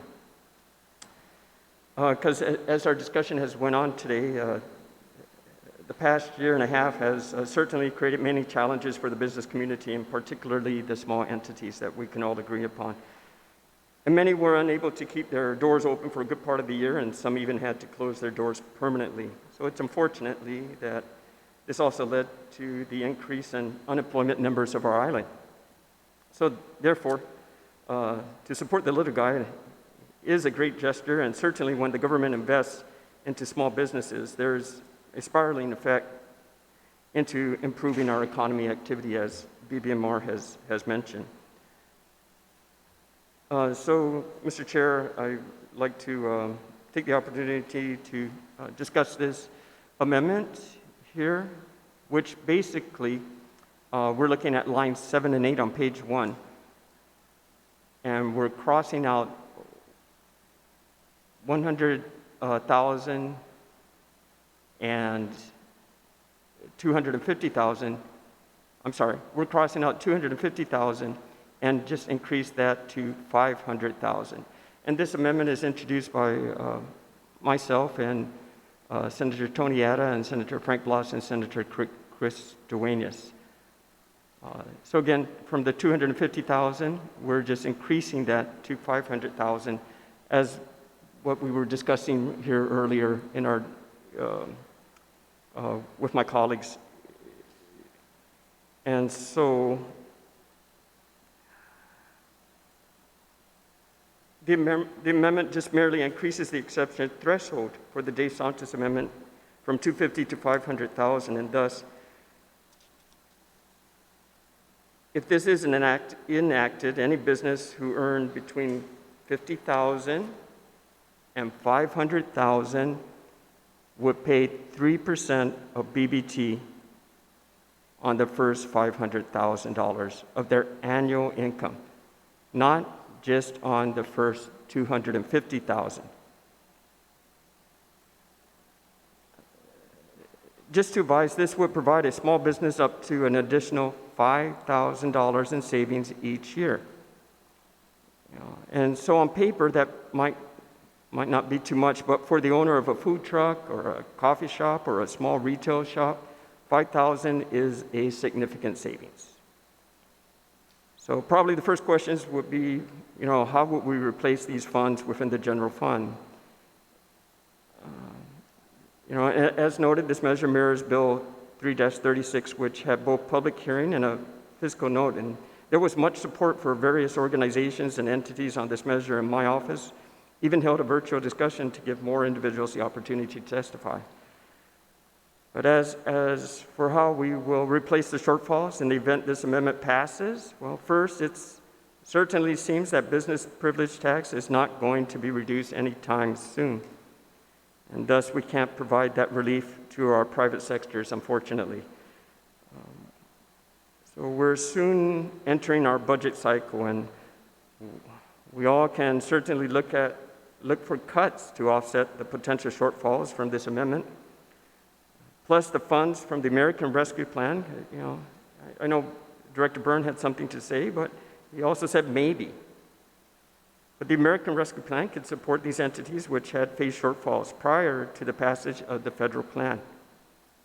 In other words, through creativity and additional discussion, this is very much possible. And those collection shortfalls noted in the physical note for like Bill 7436 can very well be replaced with those federal monies. And so, Mr. Chair, the issue is not just about identifying programs which would assist small businesses, and we must look at two factors, with the second one being the ability to find ways to improve our economy through economic activity. And while we can rejoice that the measure passed this body, which provides additional benefits for businesses earning between $50,001 and $500,000, regardless of what the tax exemption thresholds that we adopt, we cannot be content with it. Rather, we need to be finding ways to help these businesses out of their income threshold. And because that will result in higher tax base. Some of my colleagues and I have introduced a series of measures that could help infuse the economy, and we need to be having those types of discussions in these halls.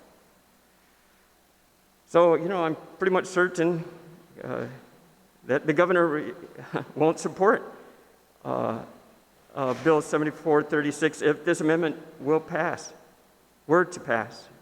Mr. Chairman, it takes 10 votes for an override. And we're here to represent the people of Guam, and that includes small businesses who could use this assistance. We are giving them a little extra juice to run their operations and contribute to the economy. So please consider this when we finally get to our vote. Sure, if 5, 6, or even 10 years from now, if we determine that the tax break program needs to be modified for fiscal reasons, a future legislature can always take that lead. After all, the de Santos has been amended numerous times, as our panel has told us, over the decades. So, Mr. Chair, I ask my colleagues for their support on this amendment so that we can provide some additional support for small business. Besides, it's kind of the right thing to do. Thank you, Mr. Chair. Thank you, Senator Mullin. My colleagues, does any of my colleagues like to speak to this amendment? I'm looking for a show of hands. Senator Duenas, sir. Sidus Mazi, Mr. Chairman, and I join my good colleague, Senator Mullin, in saying that regardless of the outcome, I will be voting, of course, yes, on Bill 7436. As a matter of fact, 7236. Only 2 bills earlier had several of our names on it, but that's okay because the cumulative total, Mr. Chairman, is plenty of votes to pass this initiative to permanentize these cuts. I won't belabor the points that my good colleague made because I think, judging from history, at least the one point he made, I think, unfortunately, might remain true, and that's maybe not even a discussion on the reduction of BPT from 5% to 4%. In the meantime, I think this is the least we could do. Mr. Chair, I've heard a couple of different arguments, and like I said, I don't want to belabor the good points my colleague made.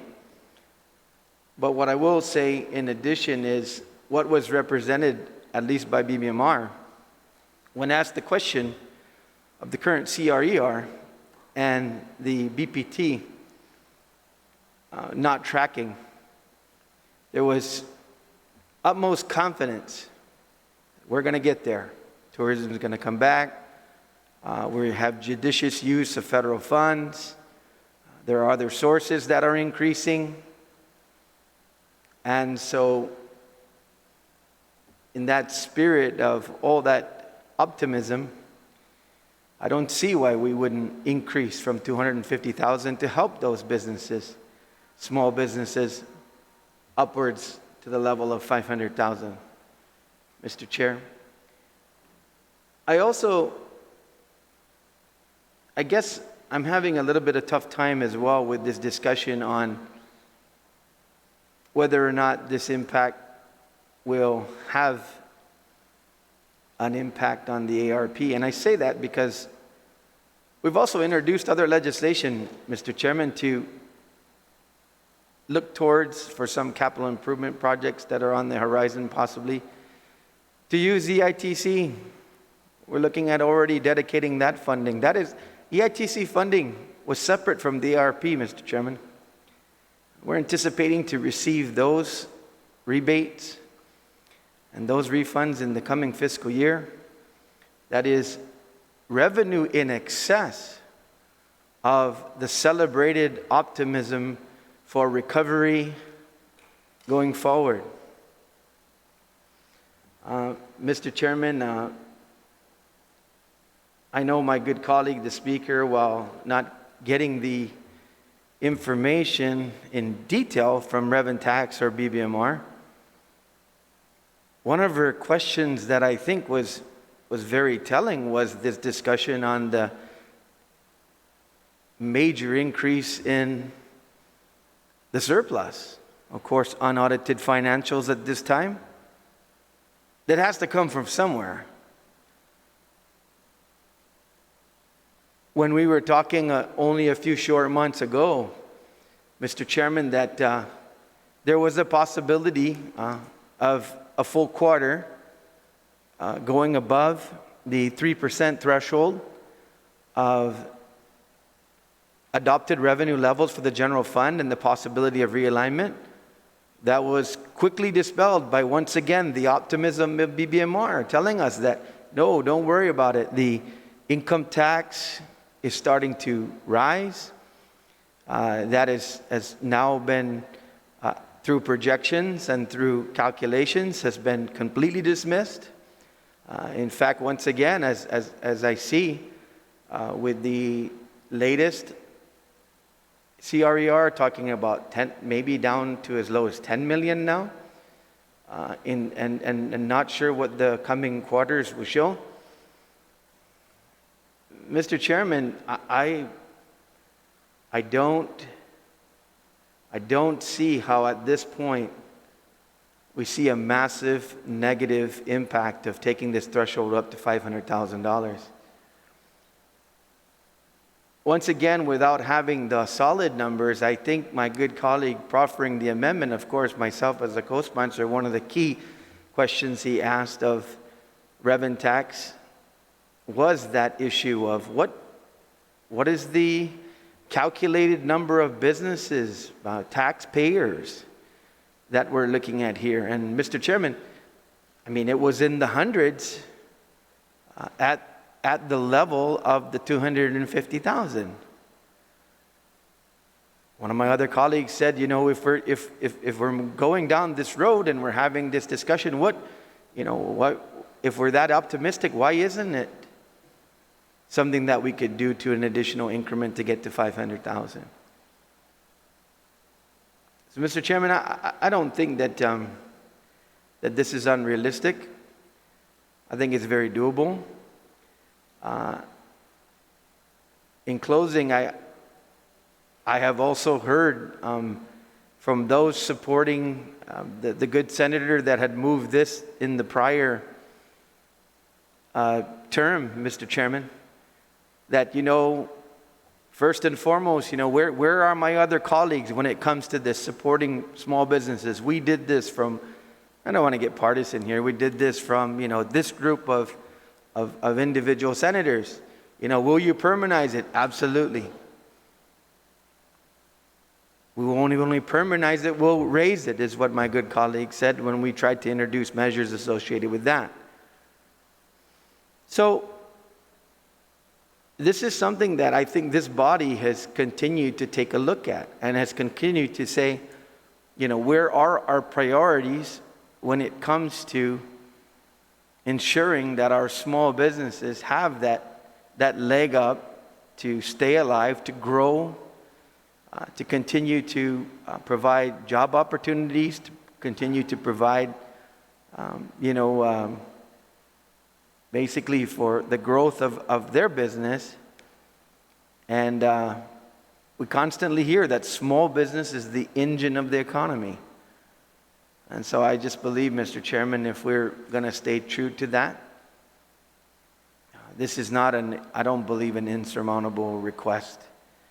I don't think that what's been represented in the optimism, in the spirit of optimism on how we're going forward and what has happened and transpired, yes, massive infusion of federal dollars, no question about it.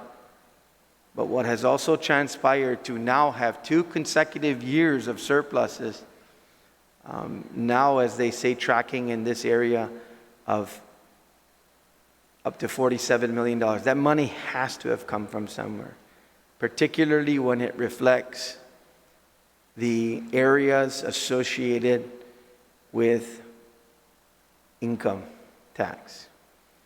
So for that reason, Mr. Chairman, I rise in support of this amendment and hope it sees favoritism with regard to the colleagues here on the floor. Thank you, Senator Duenas. Does any other colleague would like to speak to this amendment? Senator Clint? Thank you, Mr. Chair. I do have concerns with the amendment. My main concern is based on questions that were asked earlier and answered by the members of the panel. And those questions were whether or not increasing the threshold amount would jeopardize ARP funding. As it is right now, the ARP funding can be used to offset shortfalls in the government, provided that no new tax laws are enacted, essentially. Primarily that we don't lower taxes any further than they're already lowered. And the current bill that we're discussing keeps intact the tax breaks that were passed prior to the pandemic, prior to the ARP deadline. And those tax breaks, all we're looking to do with this bill is extend those tax breaks for small businesses. And I'm afraid that if we increase the threshold, we could jeopardize the ARP funding. Based on everything I've read, in addition to the testimony today, it does seem like any new tax break would jeopardize ARP funding for shortfalls. So because of that, I have to object to this amendment, Mr. Chair. Thank you. Senator Clint, thank you. Does any other Senator Tello, ma'am?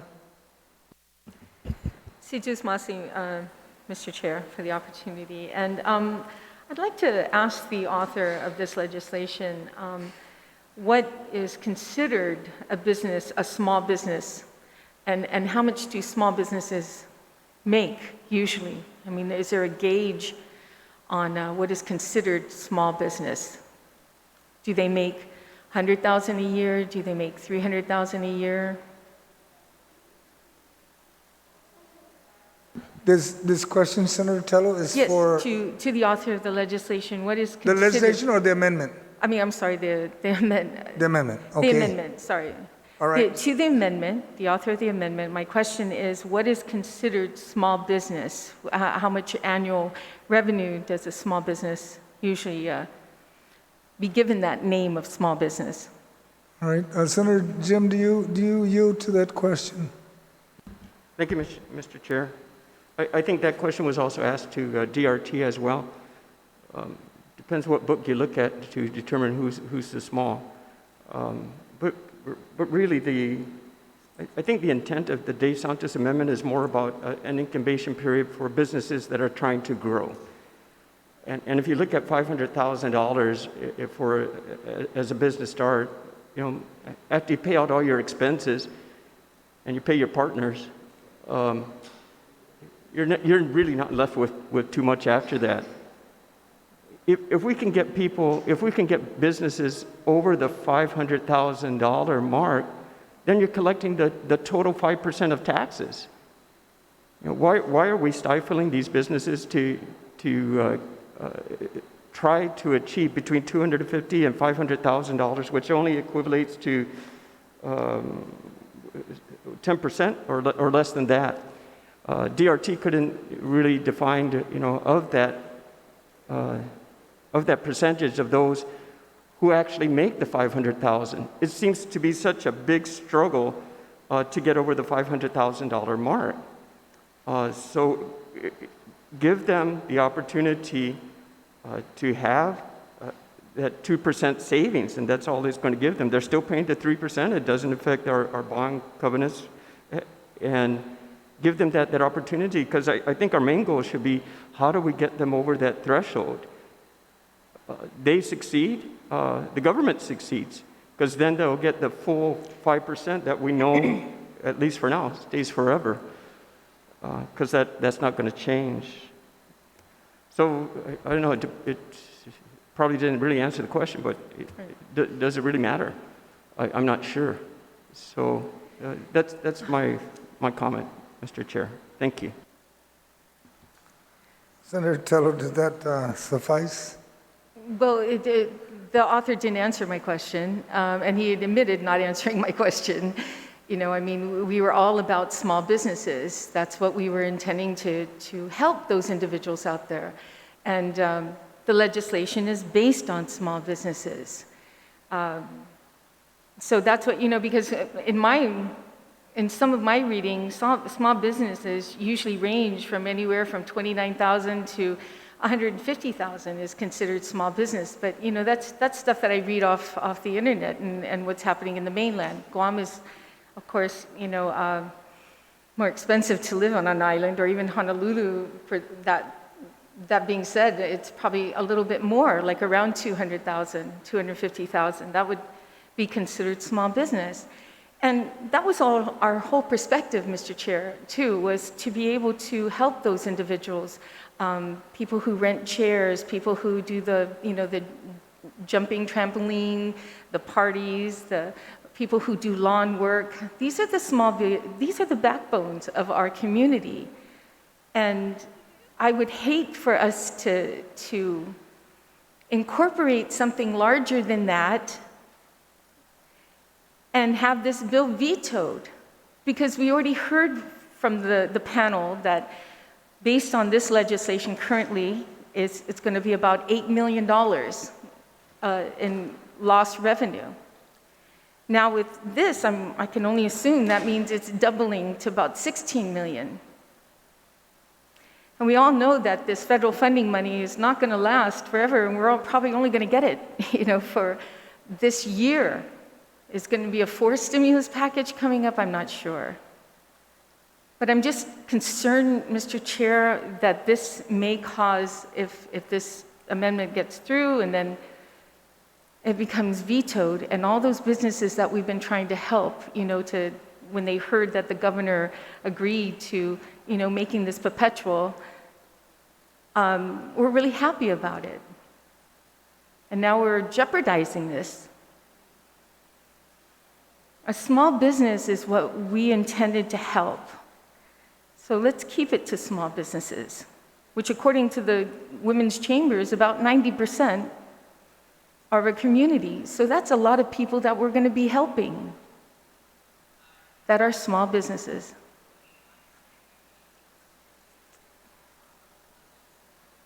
So, Mr. Chair, I just, you know, wanted to, you know, my concerns about this amendment. I mean, I've been an advocate for lowering the PPT, but let's be responsible. It's about being financially responsible. Thank you, Mr. Chair. Thank you, Senator Tello. Does any other colleague would like to speak? Vice Speaker, ma'am. Thank you, Mr. Chair. Mr. Chair, though this amendment may look like one that could be shared in support of our businesses making $500,000 or less, my only concern was is sharing the same sentiments as the retiring speaker from Talafofo, where the Director Byrne had noted that any change could have an effect on the utilization of any resources coming in from the ARP. So that I just want to share for the record that too is also my concern. So I'm going to thread on this very carefully. Thank you, Mr. Chair. Thank you, Madam Vice. Does anyone else like to speak? If not, I'd ask Senator Mullin to close. Madam Speaker. Yes, thank you, Mr. Chair. You know, as I said earlier, when we raised that BPT from 4 to 5 because of the at the time Trump tax cuts and and the effects of that on Guam's revenues, it was I didn't support that. I was hoping that the government could cut, and I've supported efforts to roll back that BPT to 4%. And now we're presented with an amendment that actually is going to roll back BPT to 3% for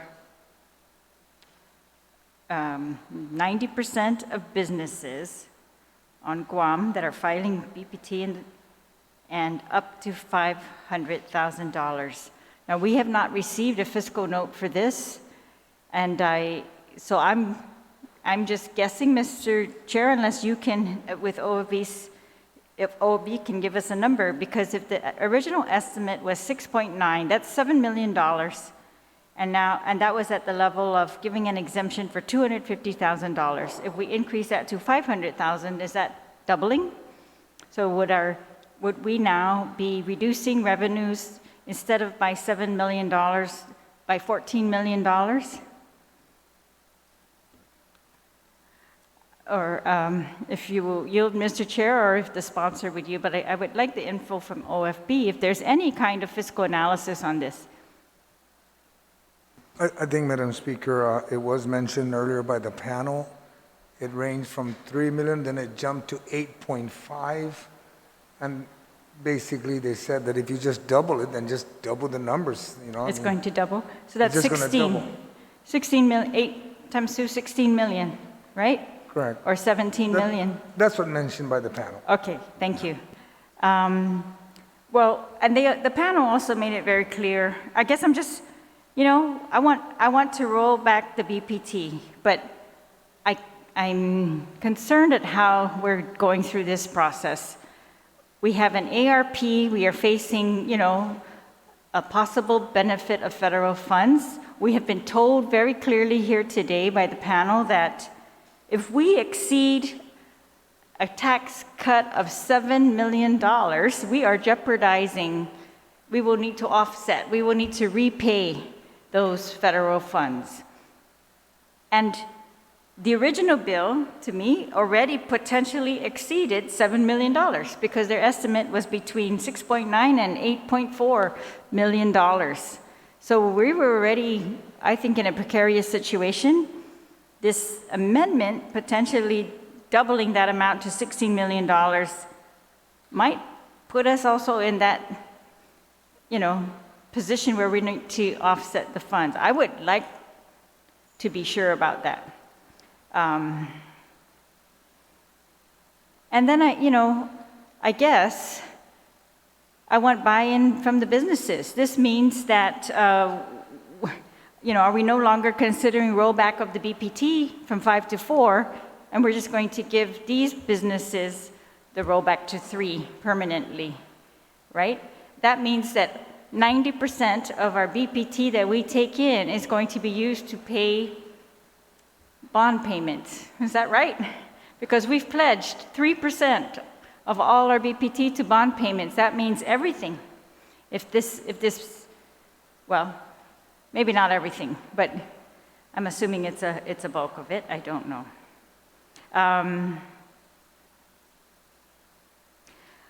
And I guess what I want to see is, I just feel like maybe if they were doing this in the middle of the budget, we could do whatever else we need to do with this. If we're cutting revenues, then we need to cut expenditures. No one's proposing to do that. The panel says they refuse to do a realignment plan, and they're not going to cut expenditures except by replacing those with federal funds, right? So a year from now, we may be in a huge crisis way beyond what we're facing today, which is we have a public health that's telling us they're not going to fund $17 million in services with local funds. $17 million. And I guess I'm thinking, so if we cut 16 more million, where does that come from? Which agency is going to come to us and tell us we can't fund this with our local funds?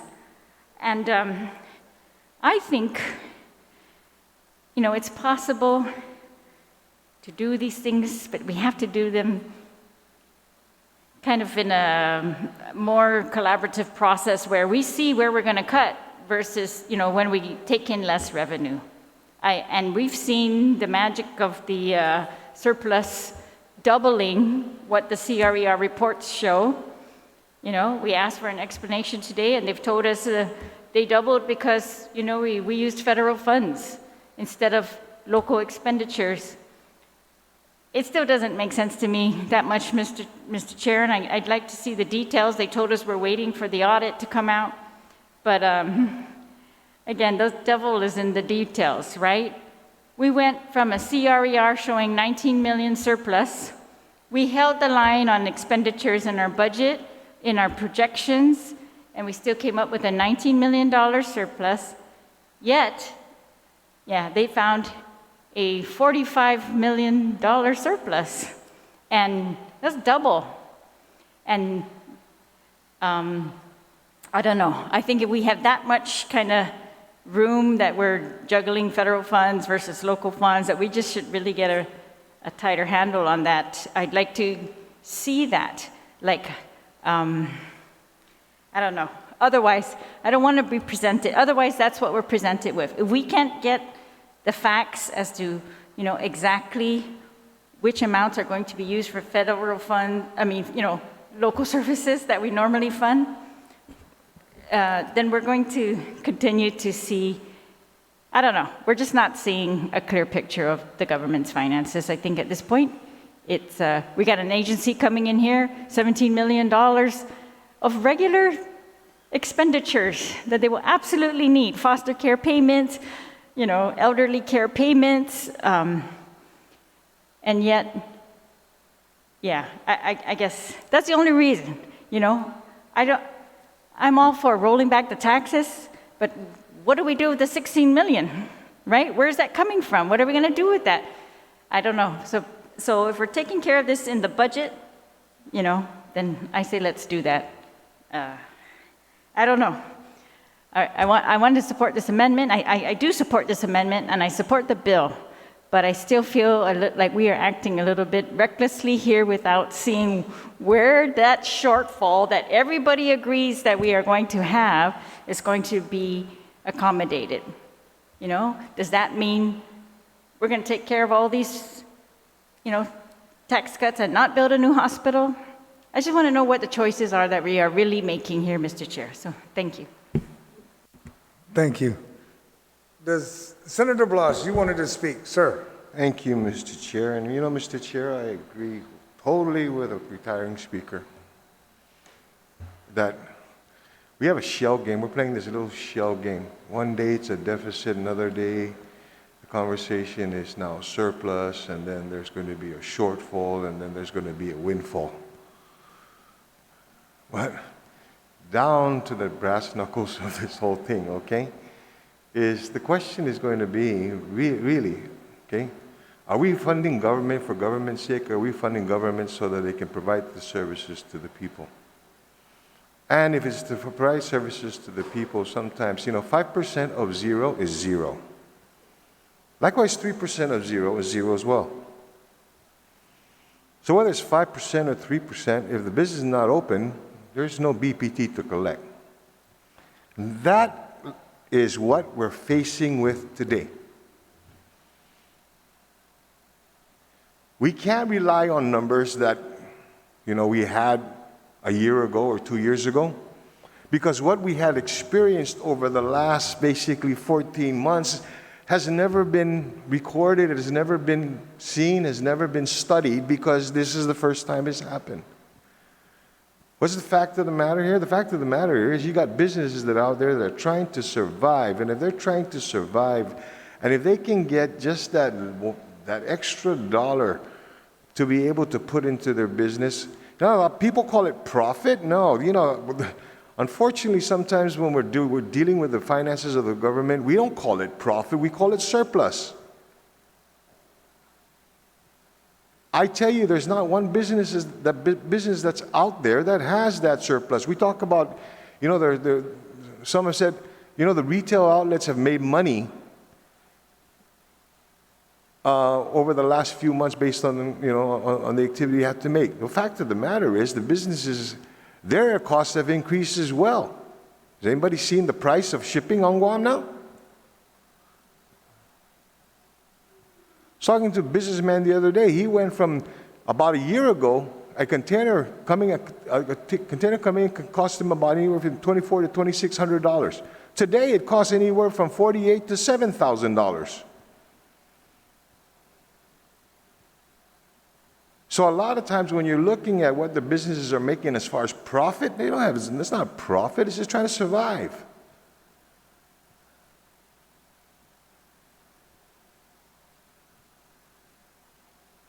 So, and I have to agree with the gentlelady from Zonia here that if we had a clearer picture from the administration as to what the numbers are, I'm confused. Depending on what newspaper or what radio station you're listening to, it's either deficit or surplus. Okay?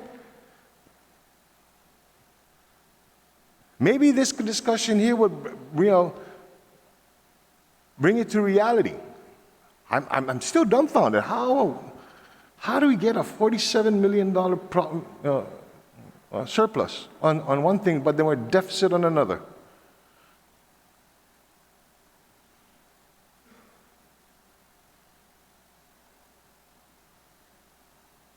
So what this amendment would provide is to those businesses that we need to rely to stay open, to stay afloat, to stay solvent, so that we can collect some money, so that we can run our government. Let's give them that opportunity. Sure, there was a discussion on the floor about whether or not it's going to jeopardize the ARC. It could not. I didn't hear any definitive answer from Mr. Byrne. It possibly could. It possibly will. It's kind of funny, but that's not the same kind of discussion they had when they started to talk about what they want to do with the money, only to find out that you can't do it.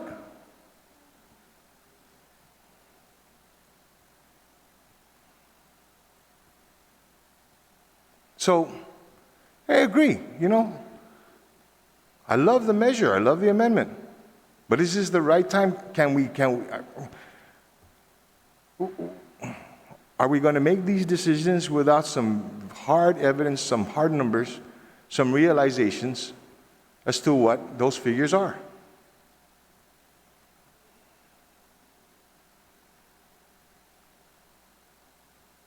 Say, let's give ourselves a chance.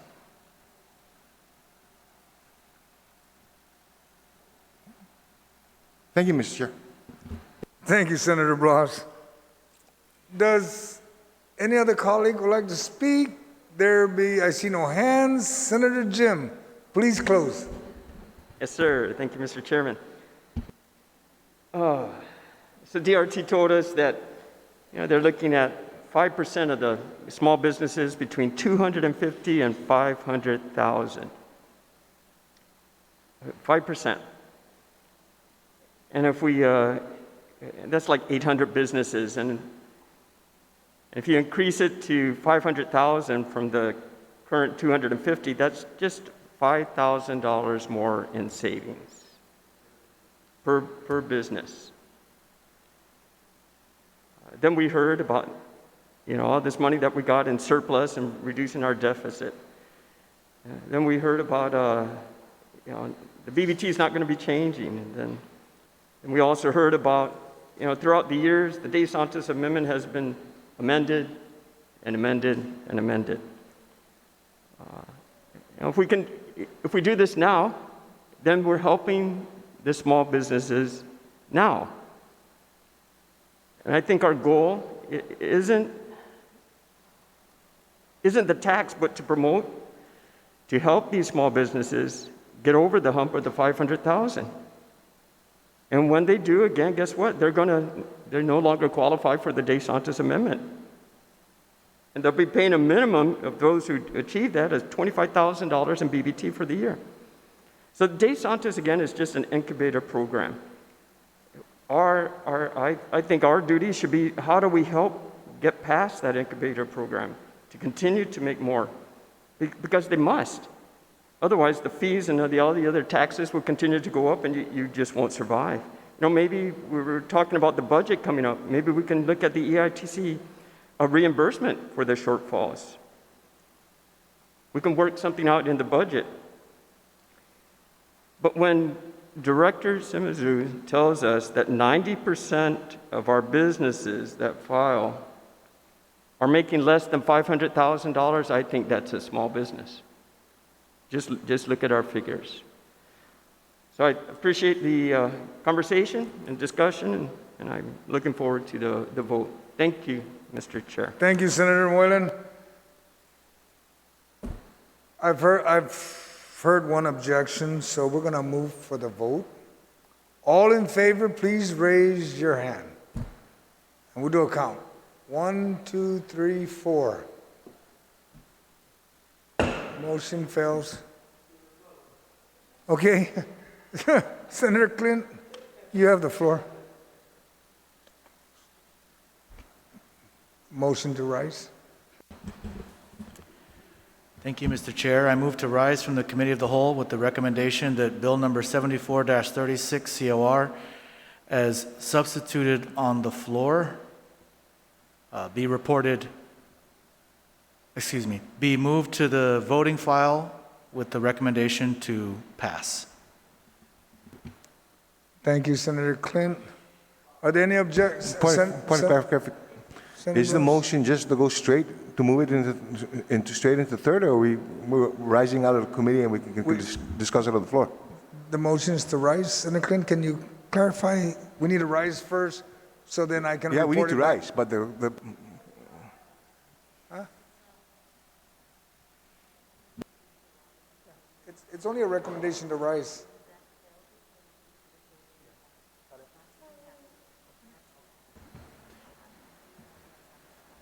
I think, Senator Clint, would you like to clarify? It's the motion to rise or a recommendation? Yeah, the motion is to rise from the Committee of the Whole with a recommendation that Bill number 74-36 be moved to the voting file. So then, after rising from then there would have to be another motion to actually move it to the voting file. All right, thank you. Are there any objections? There being none, we'll stand on recess as we come out of Committee of the Whole. Thank you.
We're back from recess. We are We have risen from the Committee of the Whole and are now in second reading, and we are on Bill number 74-36 COR. Senator San Augustine, you are recognized. Thank you, Madam Speaker. I wish to report back to the body after deliberation on Substitute Bill 74-36 UR, a substitute on the floor, that the recommendation of the Committee of the Whole is to place Bill 74-36 to the third reading file. But I'd like to add a very small amendment, is to add additional co-sponsors to the bill. If that could be done now, or do I do it after? It should have been done in the Committee of the Whole, I'm afraid. Oh. But maybe notwithstanding the rules motion to add co-sponsors? All right, if I can, notwithstanding the House rules, we can add co-sponsors. We have Senator Tello Taitigui, Senator Amanda Sheldon, Senator Jim Mullin, and Senator Tony Ada, and Senator Frank Blas, and Senator Talina Nelson. It would be nice to add everybody, but you know, and Speaker, and for you also, Speaker. On the motion to add co-sponsors, is there any objection? Seeing no objection, motion carries. On the motion to place a bill on third reading, is there any objection? Seeing no objection, motion carries. And Senator Nelson, you are recognized. Jesus Masi, Madam Speaker, I'd like to make a motion that we recess till tomorrow morning at 10 a.m. Thank you. On the motion to recess, is there any objection? Recess until tomorrow morning at 10 a.m. Jesus Masi.